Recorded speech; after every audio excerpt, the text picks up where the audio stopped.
Well, welcome to the family, the family hour of the YAHOWAH blog. I'm your host, Craig Winn.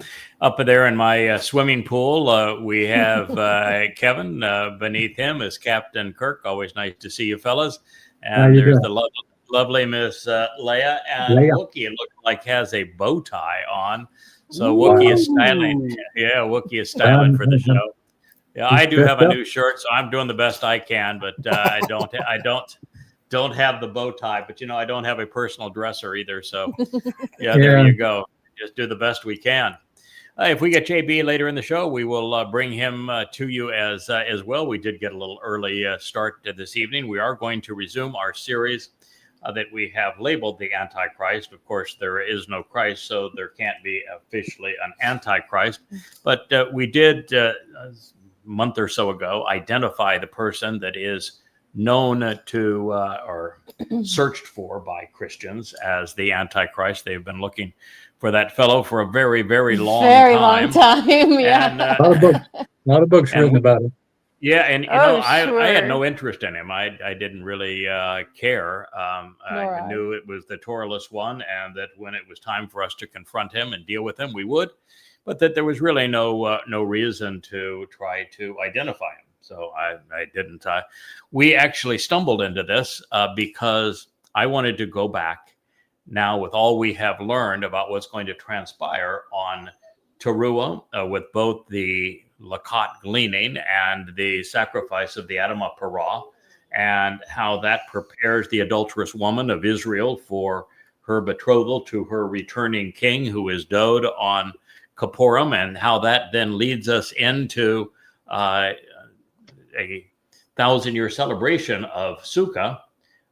Thereafter, I wanted to make certain that we had our timing down, at least to the degree we could. And it was just by studying the details there that we were confronted with an absolute affirmation of who this character was. And it turned out to be it's Donald Trump, who is currently demon-possessed and is the Torahless one, the person that Christians consider to be the Antichrist.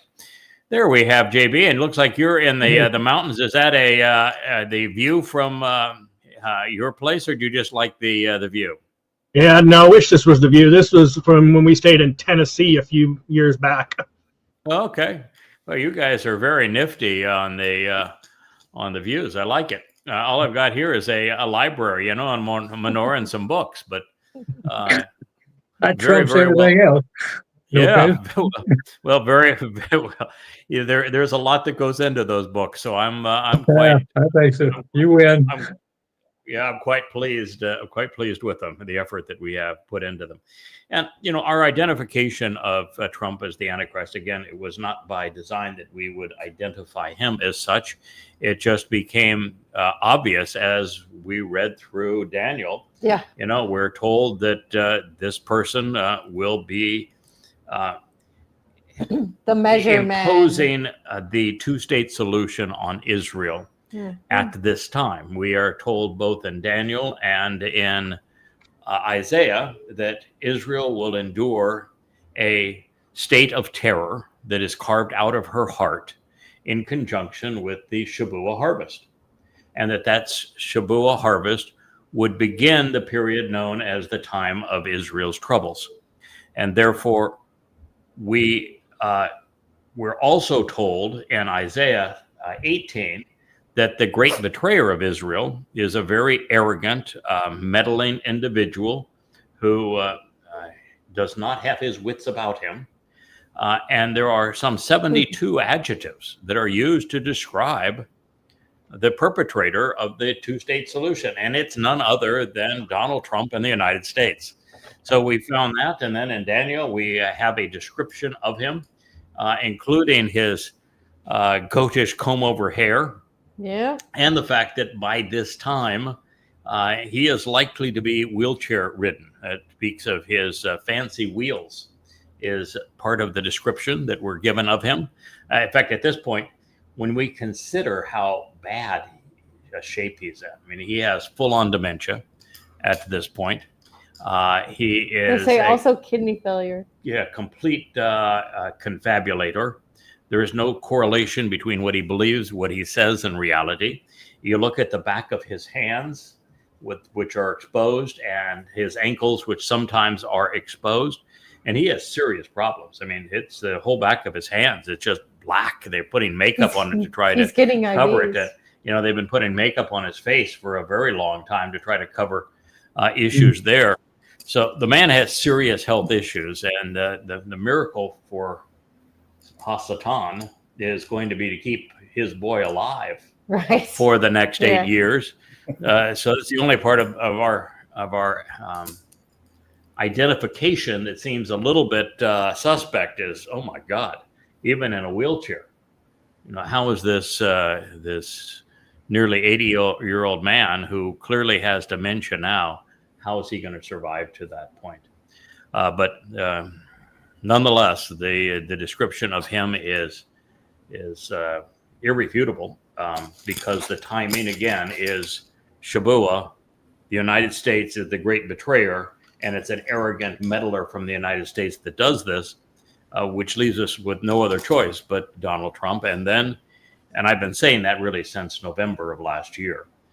But then it goes one step further, which is that the book of Ezekiel is Satan bragging to us about what he's going to achieve. And the end of that book, it was just so peculiar. And I never dawned on me why it was so peculiar that he shifted away from using Ezekiel as his muse. And so this book that has two horrid rape scenes. So first of all, I'm wondering, why in the world would he present something that is so sexually perverted? This is Satan. Satan doesn't have the wherewithal to rape anybody. He's a spirit. So that means that he's projecting himself to a rapist, because these rape scenes are grotesque. And now we have a president of the United States who is a rapist.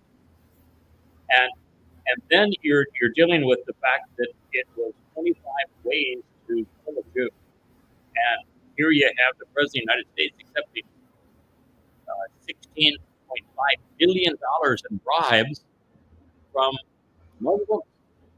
And he is turned from someone who spoke against Islam to somebody now as Trump 47 who's in bed with Muslims.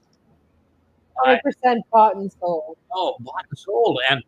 And then the end of the book is just so difficult to process. And now it's understandable.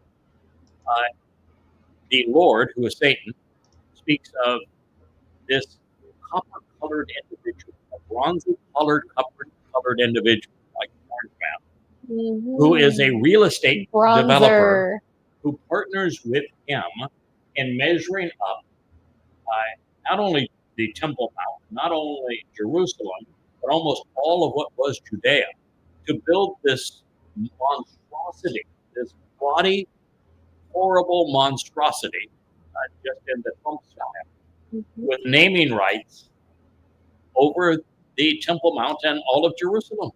And this guy's a real estate developer, and he's copper colored. Okay. How many clues? And he's a rapist. Yeah, one of the things that I thought about really intensely was all the measuring. And then I thought about it, what's the first thing a builder does? Sends out surveyors. Anyway, that's the story. And so it was by accident that we found him, but it is certain that he is the one that refers to the Antichrist. He's the great destroyer of Israel. He is actually going to arrive in Israel. We have the exact dates of his arrival in Israel. We have the exact dates of shared them on previous shows. He's announced that he is God, and we know precisely what he's going to do. And of course, it's interesting that with his falling popularity in the United States, he is now just to the MAGAs. Horrible. Was abysmal. Yeah, just to the MAGAs. He has an approval rating that's in the mid to low 30s. And of course, that is the percentage of Americans that are MAGAs that are hopelessly enthralled with this man, and almost an emperor worship, Messiah worship kind of enthralled with him. But there is only one other country on earth where the man has a following. And there is one country where beloved, where about 65% of the population of that country would choose him to be their leader in a heartbeat, and that prefer him over all other people worldwide. And that is Israel. True. Israel. Yep, indeed. So this is the story. He is going to undercut Israel. The next discussion on this, of course, is in the month of September. I don't know exactly the dates, but there's a UN conclave on awarding a Fakistanian state. And the United States has now precluded the PA from attending, which is kind of an interesting ploy. And we're going to have to see how this develops, because we know that between now and at the very latest, June 11th of 2027, but more likely May 22nd of 2026, there's going to be a Islamic state of terror carved out of Israel. And the prophets say that Israel, as a result, becomes indefensible. And so these are the things that we learned, and this is the things that we were seeking to learn as we went through Daniel.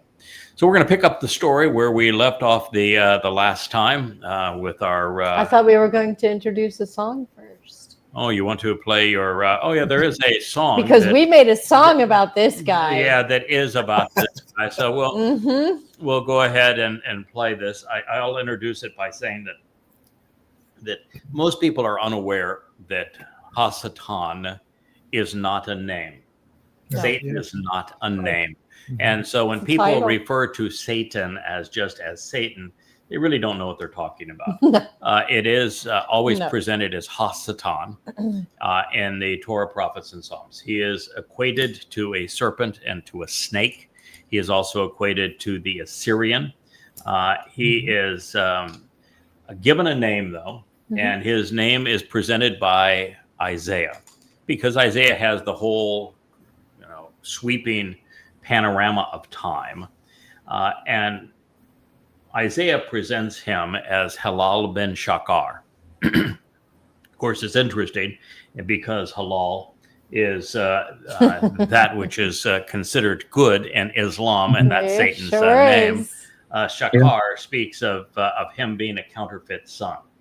In other words, his intent is to counterfeit Dode.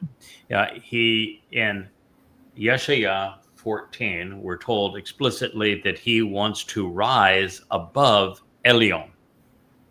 And Elyon is the title that Yahweh affords Dode. Oh, yeah. And so what we find is that in Satan's desire to rise and be worshipped, he isn't so foolish as to say, I want to be worshipped as if I were Yahweh.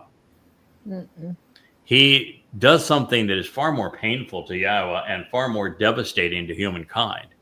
He says he wants to be worshipped as the Son of God, as David, but under a different name. And that name would be Jesus Christ. That is Satan's call. That is what he's trying to do. It's what he has done. And then he's going to play this to the hilt with his corporeal manifestation, where he has now demon-possessed Donald Trump. Now, if you want to know what a demon-possessed man is like when he is feigning a false Messiah, read any one of Paul's letters. Oh, yeah. Read the books, the 5 books that I have written called Twistianity, and you will know exactly. It's this fellow right here. He is the wolf in sheep's clothing. There are 5 volumes, this volume 2 of 5 volumes of Twistianity. And as you get to know Paul, who admitted in his second letter to the folks at Corinth, and he's a very, very Trump-like character, he admits that he's demon-possessed. And a pervert. He also admits... He admits he's a pervert, too. Yeah, he admits he's a pervert in a confabulation scene where he says, while I am a pervert, he says that I wouldn't know that I was a pervert, and I wouldn't be telling you I was a pervert if it wasn't for the fact that the Torah calls me a pervert. So I'm a pervert by comparison, by virtue of the Torah. By virtue of the Torah. There you go. So if there was no Torah, then I wouldn't be a pervert. All is well. I'm sure Jeffrey Epstein said the same thing. Yes. So anyway, what you have in Paul, if you have a sexual pervert, what you have in Paul is a demon-possessed man. What you have in Paul is an ego that is Trumpian in size. Yeah. What you have in Paul is total and complete confabulation. There's no correlation between what Paul says and reality. No, none. And so these men are exceedingly similar. And if you want to know how Donald Trump will continue to paint himself both politically and religiously, read Paul's letters. And of course, if you read Paul's letters and you read Romans, in the 13th chapter of Romans, Paul is equating the God of his religion, which is himself, of course, to Rome, and talking about how his God established the rules of Rome, and you must obey Rome.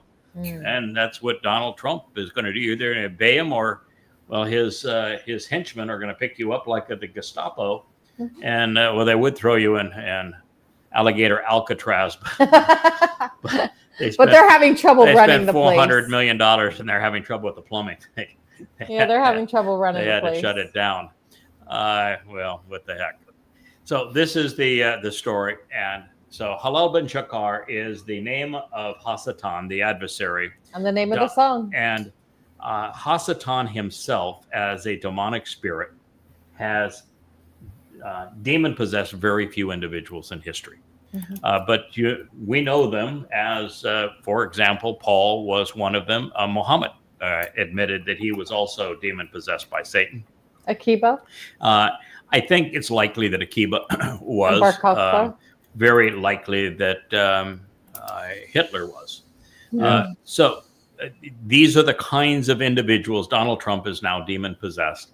And so Leah, and with help also from Kevin on video, has produced a song devoted to the corporeal manifestation of Halal ben Shakar. And with that, we'll play it. Halal ben Shahar, we're gonna tear your kingdom down. Yes, we will. Oh, you copper con, we're gonna tear your kingdom down. Oh yes, hit me one more time.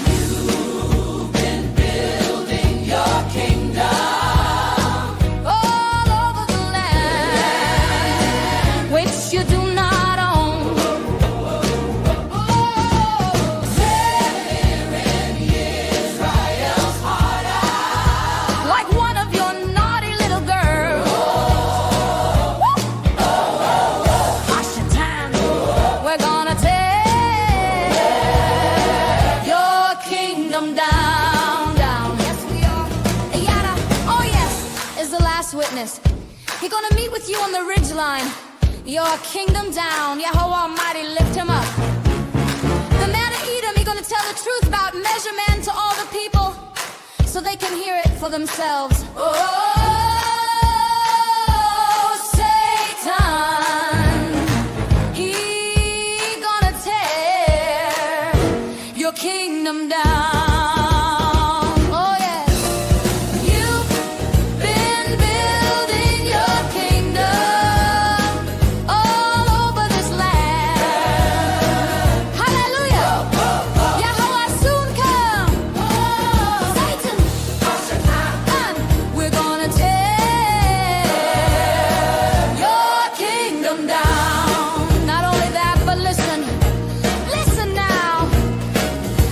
Are gonna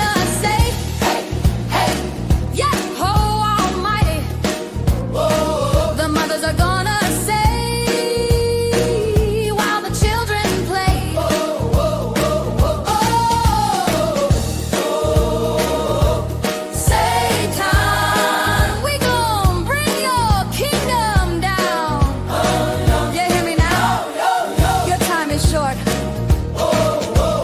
You've been building your kingdom all over the creation of Yahovah. Satan, yes you, we're gonna tear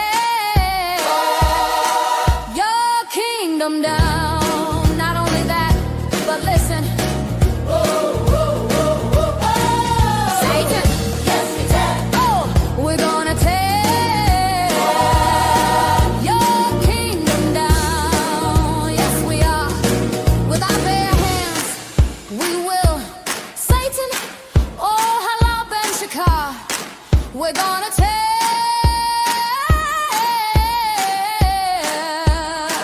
your kingdom down. You've been building your kingdom all over this land, taking bribes and paying off girls who know too much. Satan, the comican, the loser unbound, no creative will of his own, just an evil mindless, up to nut tone. Listen up and hear me one time. We're gonna tear. Oh yeah, we gon' tear. We gonna tear. Oh yeah, we gon' tear your kingdom down to shield where you belong. All the religious and political with you, like chaff in the wind, you will be gone.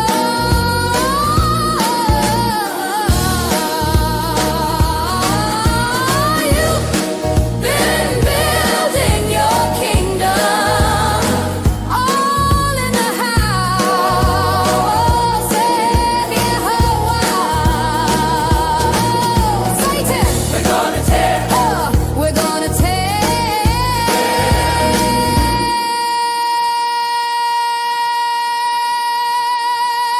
your damned kingdom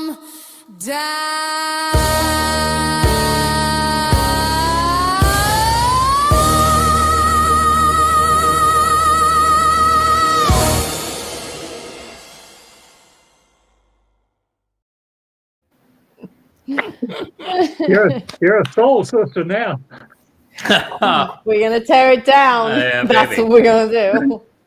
One of the things that people may not recognize, even part of the covenant family, is that Yahweh has a propensity to expect more of us than we would normally expect of ourselves. And he doesn't want us to be satisfied with what we have achieved. He appreciates what we have achieved, but he does not want us to be satisfied.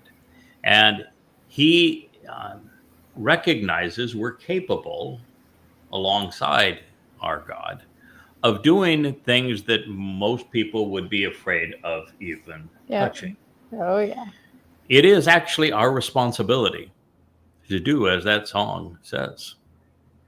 We are the last line of defense, protecting the world, both Goyim and Israelites, from this man, from this demon. Now, that may not sound like something that most people are willing to tackle. You know, it's one thing to say, I'll share the story of the covenant family, and I'll support the effort to criticize religions that have been opposed to God's people and the covenant family and have misled billions as to Yahweh's nature. But the idea of going after Satan is not something that a lot of people are probably comfortable with, even as part of our covenant family. Mm-hmm. But that song hits it right on the head. It is our job to tear him down. Now, one of the things that was so interesting in this approach, and I appreciate you all hanging in here with me on this, there was not a lot of comfort when I demonstrated that the book of Ezekiel was inspired by Satan and is his autobiography. Yeah, people I remember. really uncomfortable with that. Yeah, that we had quite a falling out, and I think part of that falling out is what led ultimately to this mother goddess cult, because they didn't like it. They didn't like the fact that I didn't sugarcoat the fact that there were 2 grotesque rape scenes, full chapters devoted to they rape. hated it. And they didn't like the gruesome nature of the way the Islamic terrorists would be used to torture Jews to death. Yeah. And I didn't pull any punches. And they didn't like the fact that right from the beginning, I recognized that vision of supposed to be God in heaven, it's a vision of Satan. It's exactly how Satan wants to be perceived. And then when it comes through Ezekiel, he was nothing but a false prophet. Nothing that he said will come true. There is no Gog from Magog. No. There is no Magog war. No. There is no war of Armageddon. Nope. There is no valley of the dry bones that is going to rise up. It's all confabulations. Total confabulation. And this notion that God is going to change his story in the end, and that he's only going to keep one of his 7 Moed Mikre, and he's going to change the date and the intent of it, and that he's going to separate it from matzah so that it's counterproductive. And then he's going to add to that All Fool's Day, No Moon Day. Doesn't like me very much. And the Feast of the Beast, he literally drinks my blood and eats my flesh as a cannibal. Yeah. And celebrates doing it. It really doesn't like me at all. We're not buds, so it doesn't bother me at all. But those are his substitutes. And so you're reading this, and then you read that when you actually take the dimensions that the Coppercon measure man, this Donald Trump, is taking of Jerusalem for this satanic temple. Well, the damn thing is not only bigger than the Temple Mount. Mm-hmm. It's not only bigger than the city of Jerusalem. Right. It covers almost all of what was Judea. His idea is, I want to pave over the whole damn thing. I'm claiming it all myself. I am literally pouring concrete over this entire thing, and I'm going to build, as Donald Trump says, location, location, location. I'm going to build my naming right here in the Jerusalem. Mm-hmm. And you read this and you realize, wow, this is it. And then the thing that really comes through on it. Yeah, I said it was like reading Satan's playbook. Yeah, what really happens that just didn't know it was him. That is so striking on this is that he goes back to Eden. And he takes us back to Eden from his perspective. And he is talking about himself as that who was up there on that wall. And how he, in all of his brilliance, came down to lure Towrah away. And he kept on saying that he is, the penalty that he suffered was such an indignity to be rendered a snake and a serpent after having been so glorious. And he thinks he's a little butthurt. Yeah, it is an amazingly vivid portrayal of Satan himself telling the story of what happened in Eden. Mm-hmm. And the way that he presents himself through the king of Tyre and of this glorification of this rock out there in the sea. He is really full of himself. He's got Donald Trumpitis. And full of shiticus. Yeah, full of shiticus. Absolutely. So anyway, it is the only way really to have a full appreciation for everything that we witness right now in Donald Trump and the way he is behaving. He is fulfilling the very prophecy that Ezekiel, the book of Ezekiel, portrays about what's going to happen and where he's going to go and when he's going to do these things. And we were able to put together the whole thing. And, JB, you were a part of your move at that time, but the other guys, they had to live through that. That was a traumatic time to take a book that is the most respected prophet, really, of the rabbis. And it's the most pretty big on it, too. Prophet. Yeah, by far the most quoted prophet in Revelation. There's 36 citations from Ezekiel in the book. And so when you're dealing with all of this, it's tough to convince people. I'm sorry, this man's not a prophet. He is, and he's not speaking for Yahowah. This is a demonic book. This is Satan's playbook. And yet we can learn so much from it. We know who we're up against. Yeah. It's just like studying the Quran. The more you know about the Quran, the more you know about this very beast that we will be fighting. I mean, so Twistianity, the series from Babel, and the Goddamn Religion series, those 13 books are our playbook to help us understand who this beast is and what he's going to do. And even when we're told about the things he's going to change halfway through that time of Israel's troubles, they're explained in Ezekiel.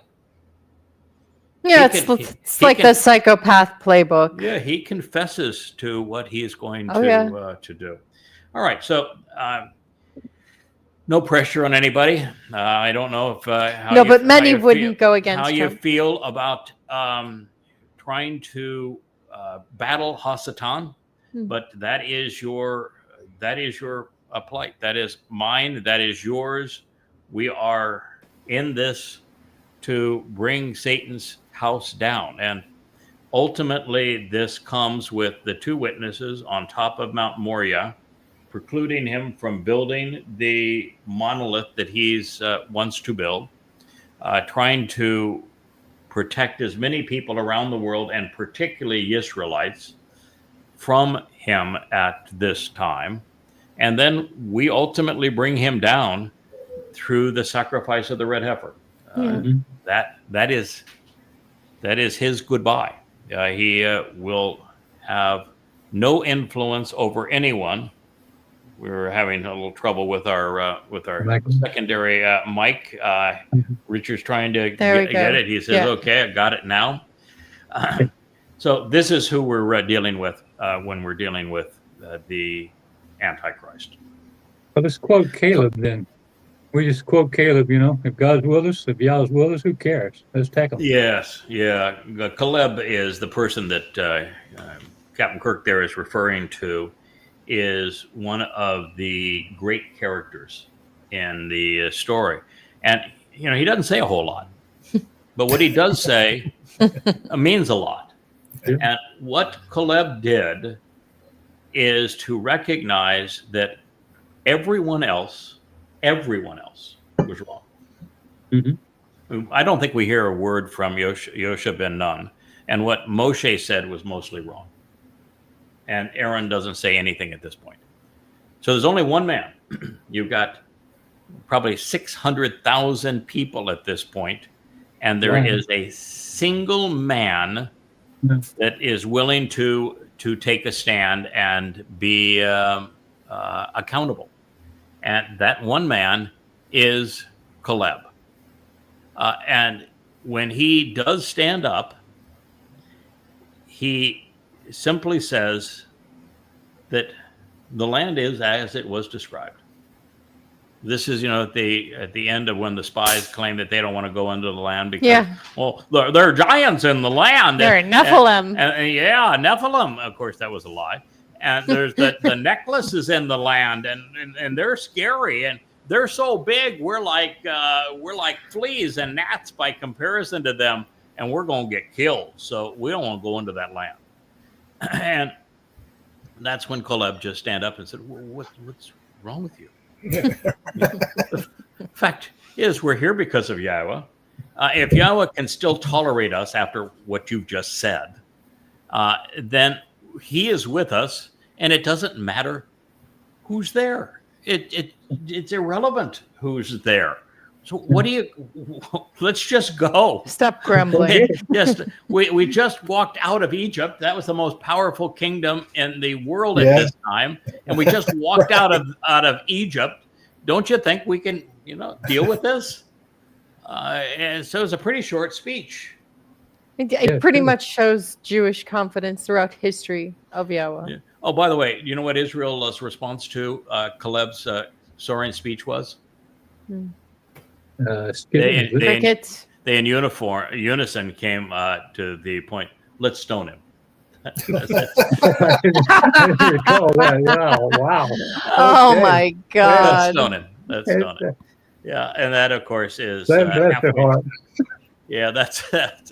that's halfway through this process of Numbers 13 through 15 that we will be reviewing. And for those I know that are anxious to consider Numbers 13 through 15, it's the story of the spies. It has a very bad speech from Moshe in it, and it has an exceedingly sour reaction of the children of Israel. It has God saying, "The hell with you all. Everybody over 40 is dead." Yep.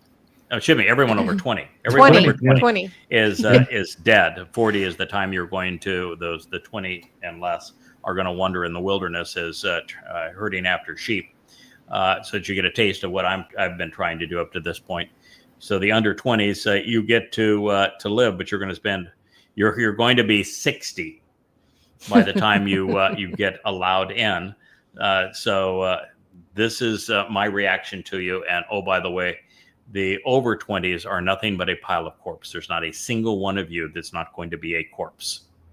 And they were belligerent towards Yahweh to the point that they said, "Oh, the hell with Yahweh." So what we're going to do is we want a new leader, and we're going to choose our own leader.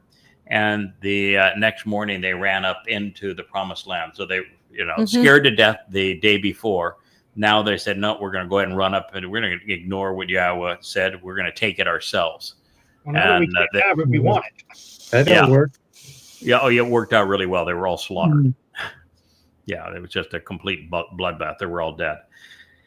So it's a really interesting story. And then the next day, everybody wakes up and Yahweh says, I'm going to have the longest speech ever. And that speech, well, Yahweh did what Leah accuses me of doing. She says, if you tell him something, he can't keep a secret. Nope. Okay, so Yahweh knew about you. At that point that he had one of two choices.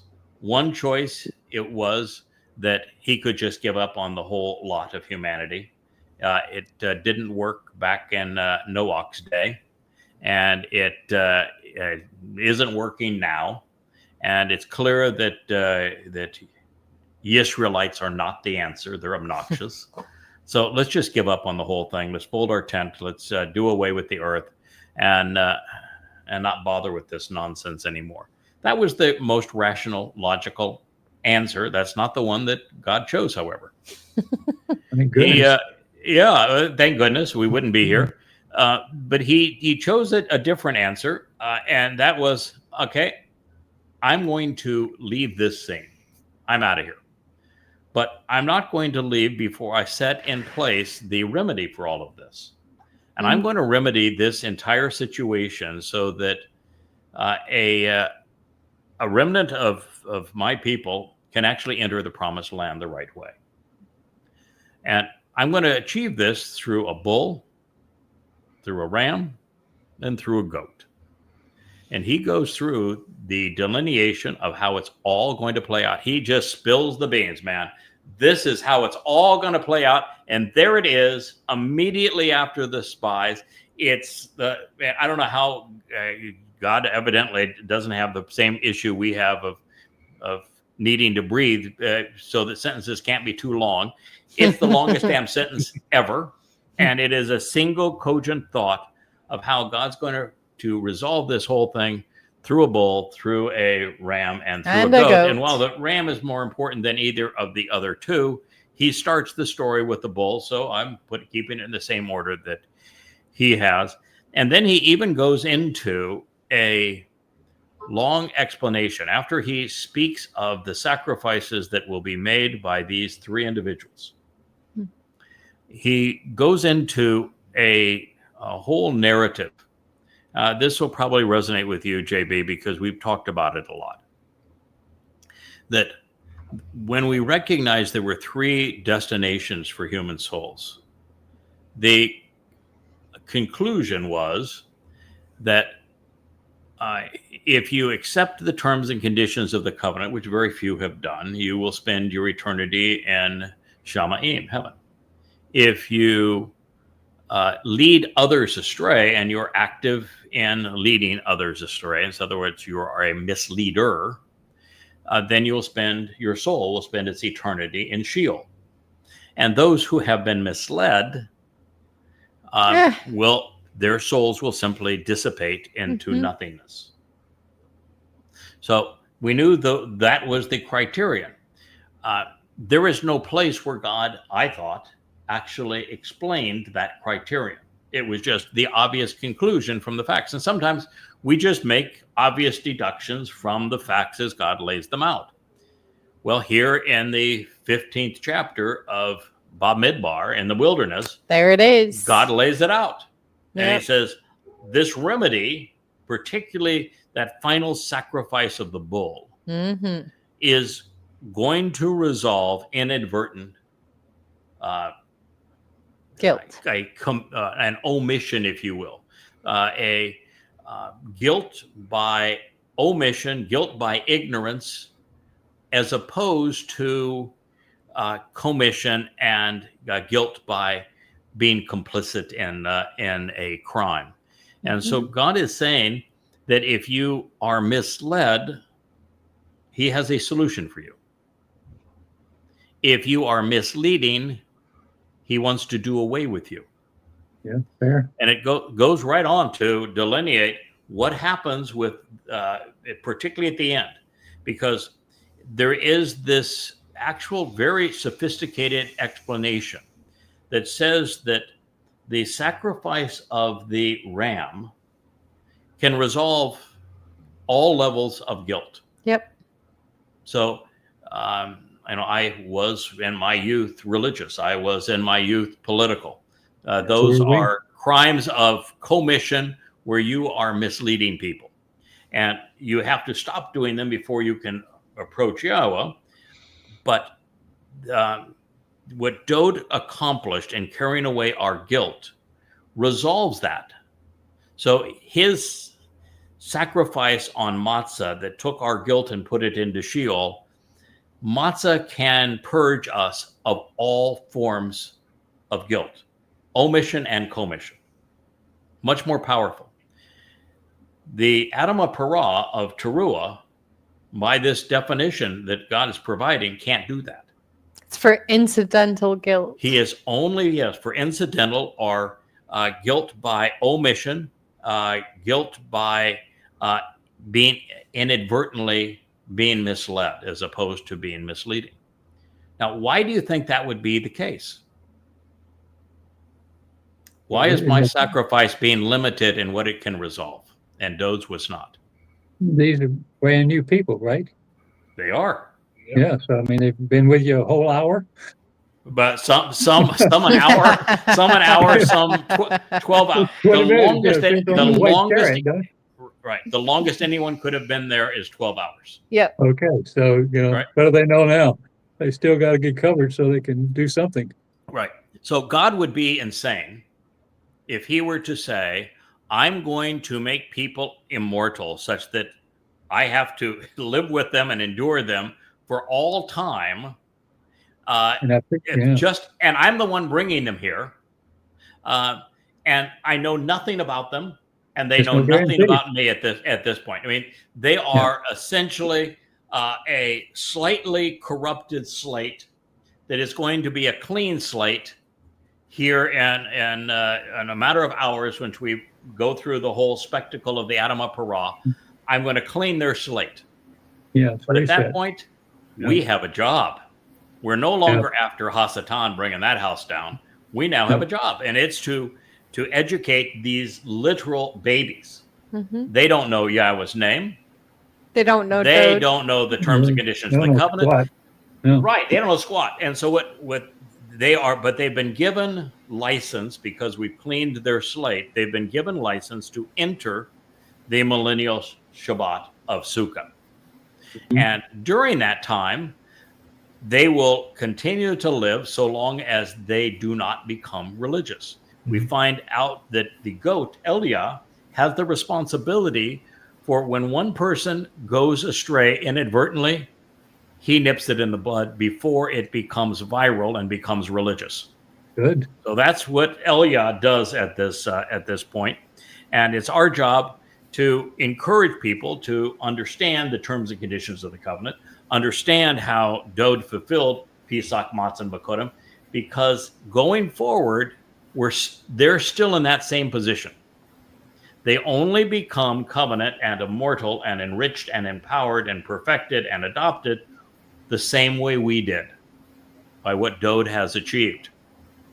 And that's going to take them knowing what we know, understanding what we understand, and accepting it. And there's a lot to learn. Oh my! And God's not going to, not going to cut corners at this point. There's a lot to learn, and that is going to be our job with these people. And also, these people, he says specifically, he's going to open their womb. Yeah, they're going to have children and children and children and children. That is correct. Right. That is right. Exactly. We have employment. You always wanted to have a job waiting for us. We're going to go for this. Job security. Yes. We are going to go from the job we have now, which is cultivating Shabuah and Towrah and explaining the sacrifice of the Adam of Parah. And they don't call it planting seeds for nothing, baby. But we are going to be at it for a long time. So we got a long-term job security going forward, baby. Because with all that we have learned, we are in the best position to teach. And God delegates everything he's going to delegate it to Dod. Now, Dod's a pretty damn good teacher. You're a really good student, really good teacher. Very quotable. And if you look at what Dod wrote, like I have one of these volumes of Yada Yahowah. It's one of the very first. It's I think volume 3 of an Introduction to God, which is the first series. It's devoted almost entirely to the 119th Mizmor, which is Dod's analysis of the Quran. Excuse me, of the Torah. That's so much I'm supposed to be doing. It's his analysis of the Torah, and with his analysis of the Torah, we understand that he was an excellent student, and therefore became there you go. It's an epic poem. Yeah, there it is, and became a very proficient teacher. So. One of the things that you realize in life is that you ought not be delegating something that you don't know how to do. Yeah, that makes sense. You're a much better delegator when you know how to do what you're asking someone to do, and you can check up on them. You see in the various scenes that we do from the YAHOWAH blog aspects of this house. Kirk, you've actually been here, and you know that this house was built by totally unskilled labor. We didn't have any skilled labor on this island. And fortunately, I've done this now 40 times, and I knew how to do these crafts. And so I taught people how to do it because I knew how to do it. I like to do it. I absolutely like to do it, Yeah. I'm going, wow, he really knows his stuff. When it comes to remodeling and building, I do. And so Dod knows the Torah, and he knows how to teach. And so he's going to delegate through us, and we know the Torah, and we know how to teach. So this is our job. I'm a very poor teacher. Well, I'm a very good student, though. Okay. Well, we're gonna be the music teacher. Yeah. Well, actually, we're going to be learning all along. That's one of the reasons why YAHOWAH doesn't ever do a data dump. Yeah. Even with his prophets, he does not start off with full and complete knowledge. You learn on the job, and we will continue to be students. I've thought about this whole process of how we go from here, and have envisioned for that 1,000 years where I would live and how I would be able to have an environment to continue to study, learn, share, and teach, and then how we can project ourselves to people around the world, because they're going to be Goyim, and there'll be also Yehudim that are going to be mortals. during this time, and our job is to teach them. And so we have to have a way to project all of this to them, which I think this YAHOWAH blog happens to be an exceedingly effective approach, particularly with the library of books backing it up. So that is our job, and that's how YAHOWAH goes through the whole thing. And you are correct that it is the sacrifice of the Adam of Parah purges. It's complete and total restoration, by the way, total reconciliation of the relationship. So YAHOWAH performs, and he even explains it. He says, I will perform a miracle. And what's going to happen with the sacrifice of the Adam of Parah? It will and be it's a big, big deal to him. Genuinely miraculous Yeah. in this process. Very big And deal. it says it's total shalem, total reconciliation, and complete purging. And the bull he's got 4 different terms for this bull. And it is complete fulfillment of the mission through him on behalf of Dode the ram.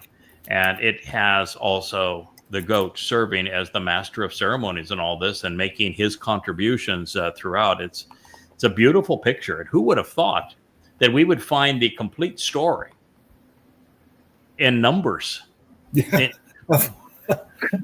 have to go far, didn't we? Yeah, and Numbers is the book when you probably didn't translate any part of Numbers, JB, when you were doing it, because Genesis, Barashit, interesting, right? But you open Numbers and it starts just with this whole pile of names. And who begat, and you go, oh my God. Okay, well, they know what they like. Okay, well, and then it goes to the story of the adulterous woman, and no one's ever figured that one out before. Yeah. And then you've got just nothing but tragedy from that point on. And then it's got even the story of the red heifer, and no one's figured that one out before. And you got the waters of Meribah, and you got Moshe literally saying, "Kill me now, because this job is impossible. I can't do this job." Numbers is really a rehash of Kara. Yeah, so I just think that The same stories in Kara. Yeah, I think that Numbers is almost entirely prophetic. I don't think that there's anything in Numbers that had any value to the participants in the Exodus. Yeah. Not in the moment it happened. No. I don't think there's a single lesson there that, in fact, it's obvious. There isn't a single lesson in the Torah's presentation of Bamidbar Exodus that did the children of Israel any good. They were awful. And so there's no purpose for the book unless the purpose of the book is to reveal our situation today and to teach us how we should respond. And that's why in Numbers 15, and I know I'm talking now ahead of what we're talking about in terms of the fulfillment of what's in and the explanation of what's in Daniel. But it is our responsibility to know what's going to transpire and who we're up against. And this is why that story at the end of God presenting his remedy, he says that the bull can salvage the relationship. He can totally repair the relationship with those who are inadvertently guilty. But then he goes on to say nobody at this point can resolve the belligerent. And if you are blaspheming the name of YAHOWAH, piercing the name of YAHOWAH, if you are doing anything that thwarts YAHOWAH's message, his word, or his 2 sons, or his sons, or anything pertaining to this, or that account that he has just laid out of the work of the bull, the ram and the goat, that you are going to die. You're going to be separated from the covenant family. Bye-bye. And it's execution.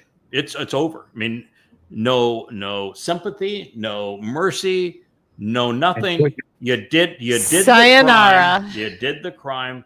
You're going to do the time. That's right. Immediately thereafter, there's the story that has always been presented There's this poor old little guy looking for some firewood that's out picking up some sticks on the Shabbat. And I stone him to Oh my death. God, that mean old God of the Torah, he says, stone him to death. Yeah. Guess what? There isn't a stick in the story. Nope. Not a single stick. Not one. And he's not picking them up either. No. No, he's trying to control access to 2 trees. The story is about 2 trees. Mm-hmm. And so if you're reading the Torah and you read about 2 trees, what would those 2 trees be? Tree of lives and the tree of the knowledge of good and evil. Yada and Dode. Now, are you familiar with the full definition of Ale? Dode was the Pesach Ale, was he not? Yes. Mm-hmm. Okay. Well, the primary definition of Ale is lamb. Mm-hmm. Do you know what the second and third definition of Ale is? Tree. Doorway and mighty tree. Who fulfilled Passover? Dode. What is the purpose of Passover? Open the doorway. Open the door so we can move into so we can take our guilt away. Yeah, but there's something you're missing. What does Pesach open the doorway to? Tree of lives. Eternal life. Eternal life. Eternal life. So if Dode is the source of fulfilling Passover, El means he's the mighty tree, and that he is the doorway, and that Pesach extends our lives. What is Dode? Tree of lives. He is the tree of lives, Yes, is he not? Yes. Absolutely, unequivocally, Dode is the tree of lives. Mm-hmm. Now, in the garden, are you familiar with any discussion on the tree of lives other than to say there's a tree of lives? Is there any other reference to it? No. None. No. Is there? Literally none. No. So why would God tell us about something if we have no knowledge of it? Now, he also tells us there's the tree of knowledge, doesn't he? Yes. Hmm. What did Yahweh choose as my name in this process? Yada. Yada. To know. Is Yada the verbal root of Dayat, which is the tree of knowledge? Yes. Yes. So Yada is the process of knowing, right? Yes. Would these books back here provide some knowing Oh, yeah. about Yahweh? Mm-hmm. Including Yahweh himself. What is the purpose of the lesser luminary related to the greater luminary and the creation account, as they serve as signs for the Moed? To reflect Dode's life. There you go. Dode is the greater luminary. He is called the sun. Yahweh says he will be as brilliant as the sun upon his return. Dode is clearly the greater luminary. The lesser luminary's job is to reflect the greater luminary's light and to point the way, their signs for the Moed, which Dode and this lesser luminary, Yada, fulfill. So, what's the purpose of the tree of knowledge? Give you a choice. It's to point in To the the Moed. direction of the tree of lives and explain how to get there. Yeah. Yes. That is the purpose of Yada Yahowah. That is the purpose of the tree of knowledge, is to say, there's the tree of life, it's Dode. This is what Dode has done to open the doorway to lives on our behalf. Prior to us figuring this out, had there been anyone in human history to recognize that Dode is the person who fulfilled Pesach, Matzah, and Bekurim? No. Not a single one. So have we done exactly what that describes? Congratulations. Yes, sir. We have, haven't we? Mm-hmm. And so Yada Yahowah is the very tree of lives. Now, why after eating it, just taking a bite, did Yahweh kick them out of the garden and then lock the gates to the garden, sink the garden under Lake Van so that nobody would get back in? Why did he do that? Least they reach out their hand to the tree of lives. They had no idea what to do with the tree of lives. And if it's just like those people, the mortal remnant of Israel that are an hour old, that come back at that time, 1 hour, and God's saying, we can clean their slate, but we are not giving them eternal life at this point. Why? Because they don't know enough. Right. So how much did they know about knowledge of the tree of life when they took one bite of the fruit? Nothing. Nothing. They were not equipped to capitalize on the tree of lives. And how much time would transpire from that moment to the point that the tree of lives took root and was manifest as Yada Yahowah to explain all of this? 6 days. 6,000 years, right? Yeah. More than that. Wow. Almost 7. So, yes. Now, when the book called The Tree of Lives, written by the book called The Tree of Knowledge, written by a person whose name means to know, was it not published and available with these programs in the immediate vicinity of the very time Yahweh was saying, I'm going to open Eden back up for you? Mm-hmm. In other words, there was no way to get back to Eden until now. And now is the time that the tree of knowledge has to point to the tree of lives, because at this very moment, there'll be 2 harvests to enter this restored Eden, and then the sacrifice of the Adamah Parah to clean the slate to allow the mortal remnant to enter the garden again. Hey, I know a guy that tried to deny access to those 2 trees. So there's when you look at the verb that is used to pluck up those trees and to control them and to preclude access, we indeed have a fellow that did exactly that, don't we? Yeah, I think we do. He precluded access to it and replaced all of these books filled with knowledge with his own name, didn't he? Sure did. It's a federal crime, too. That, by the way, is the prophecy of the trees that were plucked up. Oh, what are we going to do to And him? oh, by the way, what it says is he's going to die. Oh, yeah. That's what it says. And you know what we throw at him? Aben, Yeah, and you know what Eben is? father and son. It is a combination of 2 words. Leia's got it. Ab, father, and Ben, son. Mm-hmm.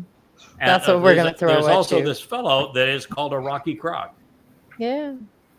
And That's what Craig. gets thrown at him. That's what gets thrown at him. Feel the weight of that. Feel the weight of that. Mm-hmm. Now, that's a pretty amazing conclusion. And now, for the first time ever, you're in a position to know why Yahweh said that uprooting these trees, if you will, and plucking them up, precluding access to them, trying to control the value of the tree of knowledge related to the 7th day. What are we going to be? When are we allowed back into the Garden of Eden? Yeah, Sukkah. Yeah, for the 7th day, isn't it? The 7th Moed Mikre for the 7th day. And oh, by the way, what day of the week does that transpire? On a Shabbat. Here's the Shabbat. Shabbat. And when does the Adamah Parah make the sacrifice? On a Shabbat. Shabbat. And when are we harvested into that as the covenant family? On a Shabbat. On a Shabbat. Yay. And when did Dode fulfill matzah? On a Shabbat. On a Shabbat. Shabbat. So the day they're not supposed to do nothing. Starting to see a pattern here. Starting to see a pattern here. Now you understand the story Yeah. and why he responded the way he did. And for somebody that, like me, who had said previously, I don't understand the penalty, when Yahweh didn't even bother to explain it, he explained it before he even talked about the trees. He said that the person who does these kinds of things must die. It's also Because in Devarim. they can't enter the garden again. Now, then we're followed that by one of the great egregious religious practices. Oh. Mm-hmm. What do if you're an observant Jew, what do you dangle from your clothing? Oh, I know. Zitziot. Yeah, what is it? And they call it a tassel, don't they? Mm-hmm. Yeah. And a little blue thread that runs through that tassel, isn't it? Mhm. Yeah. Oh, yeah. And that's the sign that they're an observant Jew, isn't A it? religious Jew. Yep. Religious. Look at me. Mm-hmm. Do you know in that presentation there's no mention of a tassel? Yeah. Uh-oh. And Religio. do you know in that presentation, the what is described is a flower? Mm-hmm. And you know that it's a blue flower?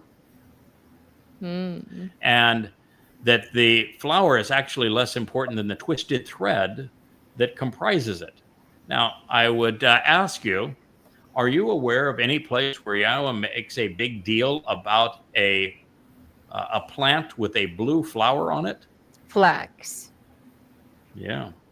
Between the hail and the and Passover being demonstrated in Mitzrayim, he tells us all about the flax and its blue flower. And he uses the same terms. And he describes exactly what that thing is and how that flower is to remind you of what his son is going to accomplish to extend your life on Passover. And oh, by the way, it is to be kanaf. Covered. Kanaf does not mean exposed. Nope. It means Nope. It means concealed. Hmm. So it is concealed so that you can see it as an individual. When you put on your robe or your clothes, you can see it behind the hem, but nobody else can. And it's designed to remind you of that flax, because when that flax blue flower blooms, what is it? It's time for Jog Matzah, Passover, Matzah, and Bakurim. And what do you make from the flax? Linen. What does the priest wear when he is going to bless the mercy seat of and anoint the mercy seat of the Ark of the Covenant? Linen. Linen. Yeah. From head to toe. Right, Yes. yes. Linen is the pure garment to cover us. It's a white and pure garment. So, Mm-hmm. So ditch those Etziot, kids. so Mm-hmm. we will Walk have, away from your father's house. The Yahowah story of it is spectacular, and we're going to share the whole thing as a document, and then we will, this very text that we are sharing now will lead us to it. But I thought it was Worth noting. worth the You can't keep a secret, kid. There, Let's I just appreciate face it. We it. like it. It's called a teaser. It's a teaser. You called carry a teaser. on. It's Don't called you a let them teaser talk you out of it. for things to come. Yeah. So is that a big surprise to you, JB? What do you think about that? That's fascinating stuff. I mean, Yeah. yeah. Again, Yeah. mistranslations have done the world such a disservice. It's not enough when they're like not.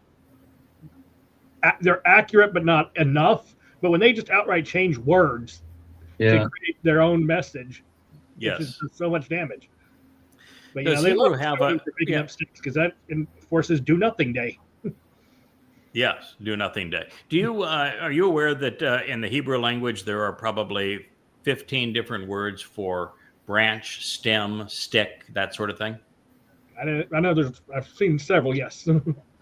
Yes. One of them happens to be a title that I'm given, Choder.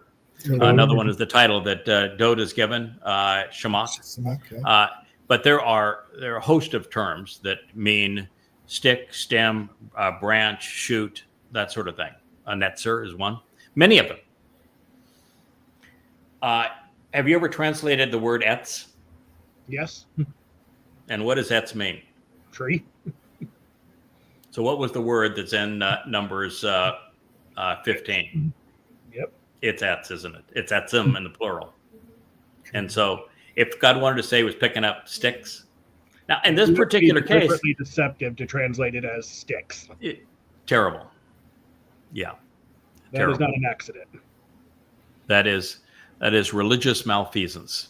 It's just like you the tzitzit, and you look up the basis of the name, which is tits. That's tits. It's just tits. And when you read that, its definition is blossom, flower, and bud. So how do you get tassel out of that? You can't. You just can't. It just completely eliminates the nonsense. But are you going to be able to figure that out if you're just reading an English translation or even a Hebrew translation? Yeah. Yeah. No. Or a Hebrew rendering of it? No. Yet you need to do the study, and you need to do something that is such an important part of the Yada Yahowah presentation. And that is that we don't just go to the oldest manuscripts and see how the words are presented there and correct the Masoretic text. We scrub every word of the diacritical marks of the Masoretes, which are rabbis, in the 11th century. Yep. Because the language is already vocalized. There's 5 vowels amongst the 22 letters. You don't need the diacritical marks. Nope. And they give a religious flavor to things. And they're the ones who convoluted the message, because the Judaism is the... I used to think that Scientology and Mormonism were, among the dumbest religions. No, it's Judaism. Judaism is just absolutely stupid. And so they corrupted everything to serve their agenda. And then the next thing you have to do, if you really want to understand, you got to be willing to take the time to look not only at the verbal or actionable root of each word, but first use, and realize how it can be defined. You look at first use of every word, but also you have to look, if a word is uncommon, you have to look at all of the words that are comprised of those same elements. Most of the words have a 3-letter root. Yep. And so you need to look at every word in the language that shares that 3-letter root. Now to do that, it takes 100 times more time and effort to create these translations. But now you're in a position to actually understand what the text is saying. Yep. So think about it. The diacritical markings are the rabbi's way of controlling the language. And I'm sure you've read 1984. And controlling language is a powerful tool for an oppressor. That is correct. And what do they call that system? The Shoah system, which means to deceive. Methinks they tell on themselves. Yeah. It's unbelievable. Yeah. They do. Yeah, I do. Yes. The title they chose for that system means to deceive. Yeah. Let that sink in, kids. But they're just a great case. They created a religious symbol out of something that was one of Yahweh's more interesting metaphors. And it was to be hidden, and it was to lead us in the direction of Chag Matzah and the blue flax that introduces this time of year, so that they would know about life and that tree of life and the tree of knowledge that would be opened up to them, and all of the benefits that his son would provide by fulfilling Pesach, Matzah, and Bikurim. So, no, we'd rather wear strings like on a weave that our mother forgot to cut. Yeah. Tragically stupid. Yeah, it's just like they went from, don't carve your hair and your beard such that you're mimicking a religious character, because the beards that were worn and the cuttings and the hairs, and it was all done at the time to associate one with one religious sect or another. And God says, just don't do that. I don't want you to do that. And they took that to, well, I'm just going to grow the sides of my hair and have these little curly cues. It'll be really cute. I'll put little curlers in there, and I'll have the cutest curly cues of any any boy on the block. Again, idiocy.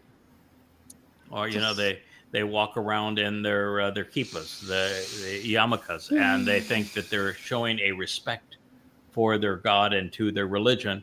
And yet, where did the damn circular beanie cap come from? Greece. Yeah, it came from Greece. It's sun god worship. It's the halo from Helios. Sun god worship. Why do you think the Pope wears one? Yeah, same thing. And then they dress in a star, and you say, well, I've gotten to know Dode pretty well. We're seeing a star mentioned. Where's there a star mentioned and associated with him? There's the sun. The sun, I guess, is a star. We never, nobody draws our sun as a star, and the sun reference is only to his brilliance. It has nothing to do. He's not the sun. I know where it mentions a star. You've lifted up the star of your king, which is Bar Kokhba. Yeah, They well, did that.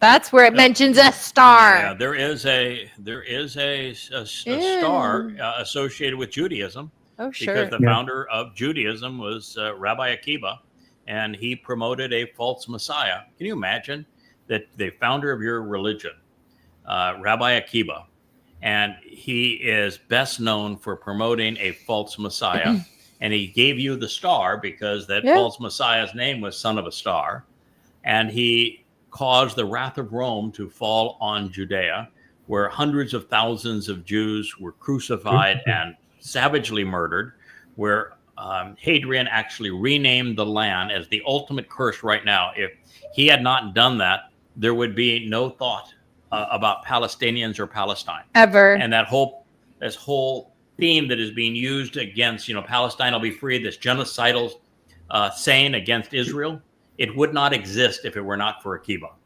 And That's Akiva true. is responsible for the diaspora. And what happened with the diaspora? Of course, the Holocaust.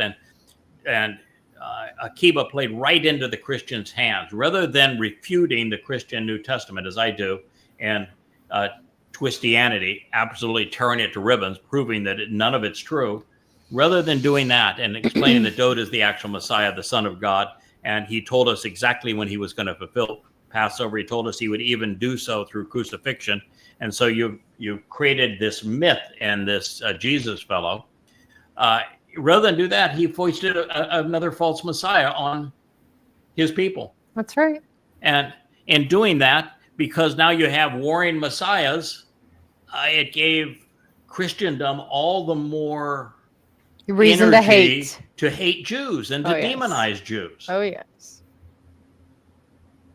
So what a horrible individual. And yet he's the father of rabbinic Judaism. It is the icon we feel most comfortable being persecuted under. That's right. It's tough when you're out there and you realize that the kingdom that must be torn down includes Judaism, Yes. Christianity, Islam, America's malfeasance in the world. It's a lot to accomplish, and we have very little time to do it. So we'll never make it our way to numbers 13, 14, and 15 if we don't finish our presentation of Daniel. So I'm going to return to that text now. Rich, if you're still with us here, you can bring it up, and I will share it. It begins, and so I began to consider, this is Daniel speaking, and to process this, and then behold, a young and independent crowned goat who was headstrong and imposing, coming from the west before the presence of the entire region, and yet not making contact with or striking the land. So this individual is Alexander the Not So Great.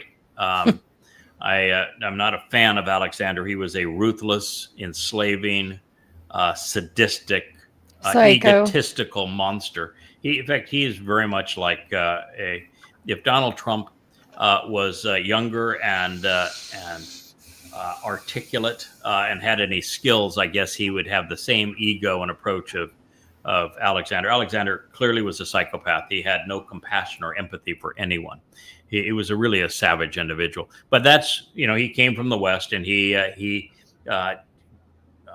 conquered the entire region without really touching Israel. The only interaction with Israel with Alexander is told by the rabbis.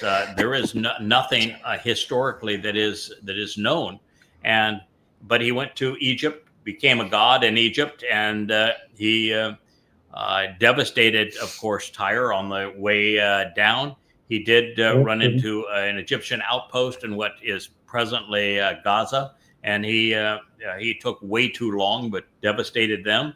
And then when he finally got tired of being a god in Egypt, he went back after his white whale and Darius, and ultimately brought him down and went all the way to Babylon, which after he conquered, he died in Babylon. So that is the story of this young crowned goat seeking adventure and glory. And he had a prominent and conspicuous horn between his eyes. So at the conclusion of this prophecy, Yahweh will reveal that this headstrong and imposing, well-fortified and tactically consistent Tashfir, young and agile crowned goat, making and seeking adventure and glory while affecting the entire region without doing much with Israel, if anything, would be charging out of Macedonia in the west. Further affirming the prophecy, and by the way, we now have a copy of Daniel dating to about 250 BCE, and we know that it was revealed around 525 to 550 BCE, and Alexander's wild ride through the region was in about 330 BCE, in that range. Mm-hmm. Yeah. So this was pretty prophetic for Egypt at that time. So further affirming the prophecy, there is no contemporaneous evidence that Alexander the Great had any meaningful contact with Yisrael. And most assuredly, he did not wage war against Yehuda or Jerusalem. But by introducing Hellenic culture into neighboring Syria and to Egypt, Alexander had more influence on the development of Judaism than any other Gentile. In fact, even synagogue is a Greek term. Mm-hmm. Now, as evidence of this, 400 years after Alexander ravaged Gaza and marched through Judea without opposition in 332 BCE, so I was within a couple of years of having my date correct, Josephus, one of Judaism's three most notorious voices, along with Rabbi Akiba and Maimonides, told the it's just hard. Sometimes it's just hard to imagine stuff. So you got the three voices here. You've got Rabbi Akiba, who brought the wrath of Rome on Israel, Judea, caused the land to be renamed Palestina, which is now their greatest plight, and foisted a false Messiah on Israel and lost some 30,000 of his own apostles in the process, and got hundreds of thousands of Jews killed. So he's your main guy. And then you have Josephus. And Josephus is nothing but a lousy traitor. He is a liar and a traitor. He's a louse. Everything he wrote is untrue. His biggest story is, of course, Masada, and everything he said about Masada is a fraud. And he was a religious guy that turned to a general, that turned into a coward, that capitulated to the Romans, told the Romans how to defeat the Jews, and then because he served the Roman interests, he was brought to Rome as a hero. So I mean, he's a real snake. And then you've got Maimonides, who was essentially a servant of Saladin and of Islam, and was educated in Islam and based much of his writing on Islam. Some say he converted. Those are your three guys. Makes sense. Bravo. Oh, bravo, baby. What a motley crew that is. They're the ones that told this story, and it was no doubt designed to curry favor with those he had abandoned, weaving this fanciful tale to promote the myth that the great general paid homage to the high priests of Judaism. Therefore, 4 centuries after the fact, the traitor wrote, and this is Josephus, Alexander went to Jerusalem after having taken Gaza. Jaddua, the high priest, had a warning from God received in a dream in which he saw himself vested in a purple robe with his mitre, a golden plate on which the name YHWH was engraved on his head.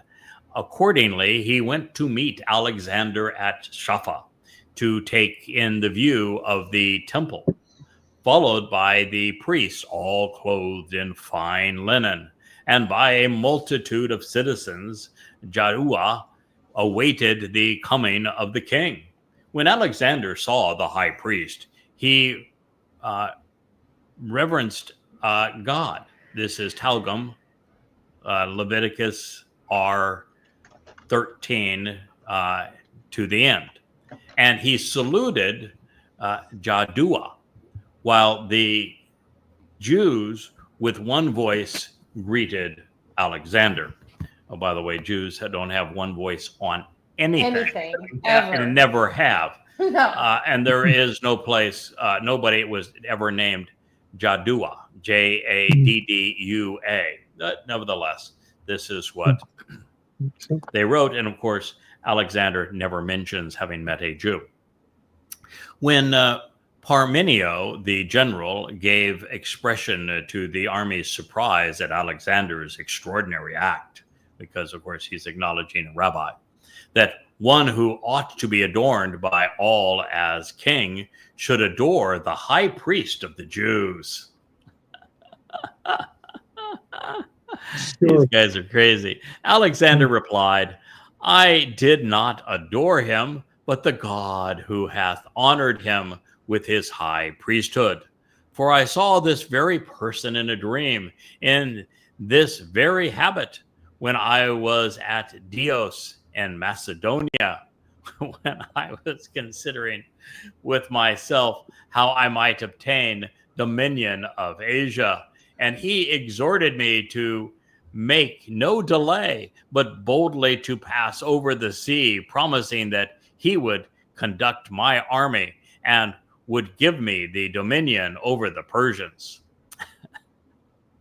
I have a big dream. Sure. Yeah. Now, this is Alexander, who thought that he was the son of Amun, and then he was the son of the Babylonian gods, and he was also the son of Zeus. That he had the big YHWH. He saw him in a dream, man. Yes, indeed. Alexander gave the high priest his right hand and went into the temple and offered sacrifices to God according to the high priest's directions, treating the whole priesthood magnificently. If you believe in that, you could also believe in unicorns that shit rainbows. Yes. Oh, by the way, in 330 BCE, was there a priesthood? No. No, there was a high priest because they wanted that job. But the they fact revolted. of the matter is that Yahweh's idea of the Cohen being responsible as ethnic lineage via the Lowy, that was the whole Maccabean revolt. Well, it's couched now as this was the rebellion against Greek influence in the religion of Judaism. There was nothing of that sort. No, the reality, they inculcated it. The reality was that you had one group of religious fanatics that wanted to take control over the other group of religious fanatics. And the one group had a divine sanction, and that they were the Lowy Cohen. And the other group didn't have one. So they became the basis of the rabbis. We're great. We're wonderful. We are victorious. We're better terrorists than the other guys are. Worship us. So the Maccabeans beat them, and therefore they established themselves, but they replaced the priesthood. Yep. So what is being described here could not have even occurred. Yeah. So don't believe a word of it. Josephus lied for a living. And while Gaza, well, he did. The only reason he's alive was at this writing about this is that he lied. He had a patron, Rome. Well, Gaza was pummeled and Judea was not. This conversation never took place. Standard religious rhetoric whereby the faithful justify their beliefs and honor their leaders through the endorsements of others. It's the same thing that Christians say. See, there must have really been a Jesus Christ because Josephus mentions him. He says so. Oh, boy, that's a really credible authority. And oh, by the way, how old was Josephus when your Jesus would have been killed by those dastardly Jews? 0. How old he was? He was a glimpse of his father's eye. he wouldn't even be born for another 4 years. Yeah. Oh well. Zero. And the oldest account that would actually be written in Greek and would have the same name, Iousu Christou, our oldest witness to that text. You know what century it dates to? Third? The 9th. Oh, really? Wow. That's all right. Wow. Nice. Wow. So, I didn't know that. if that's the best you got, is an endorsement from the Oof. 8th century from a known trader who wasn't even born at the time. You got credibility problem. Maybe you got a credibility problem. Any footnote to footnote, huh? Yes. By the way, Josephus wasn't finished weaving his Mossad, not Mossad, but Masada kind of tale. You know, the whole thing about Masada and the zealots up there, and how they were heroes, and how they held off for those dastardly Romans. You know why the Romans came to Masada? Why they wouldn't even cared about Masada? Because they were bandits. They were bandits. Yeah, they were stealing. They had robbed Roman factories, and so they had stolen from the Romans. The Romans don't like that, and so they went after them because they were thieves. And rather than this long, month after month after month assault, you know how long it took the Romans to take Masada? 2 weeks. Yeah. Really, that's short. 2 weeks. It just was not. There is no part of Masada, this tale in Jewish folklore that is true, and the whole story comes from Josephus. And now the archaeological evidence is that he lied about the. So, thing. what are you trying to say? Jews are full of shit? Those, I think you might be right there.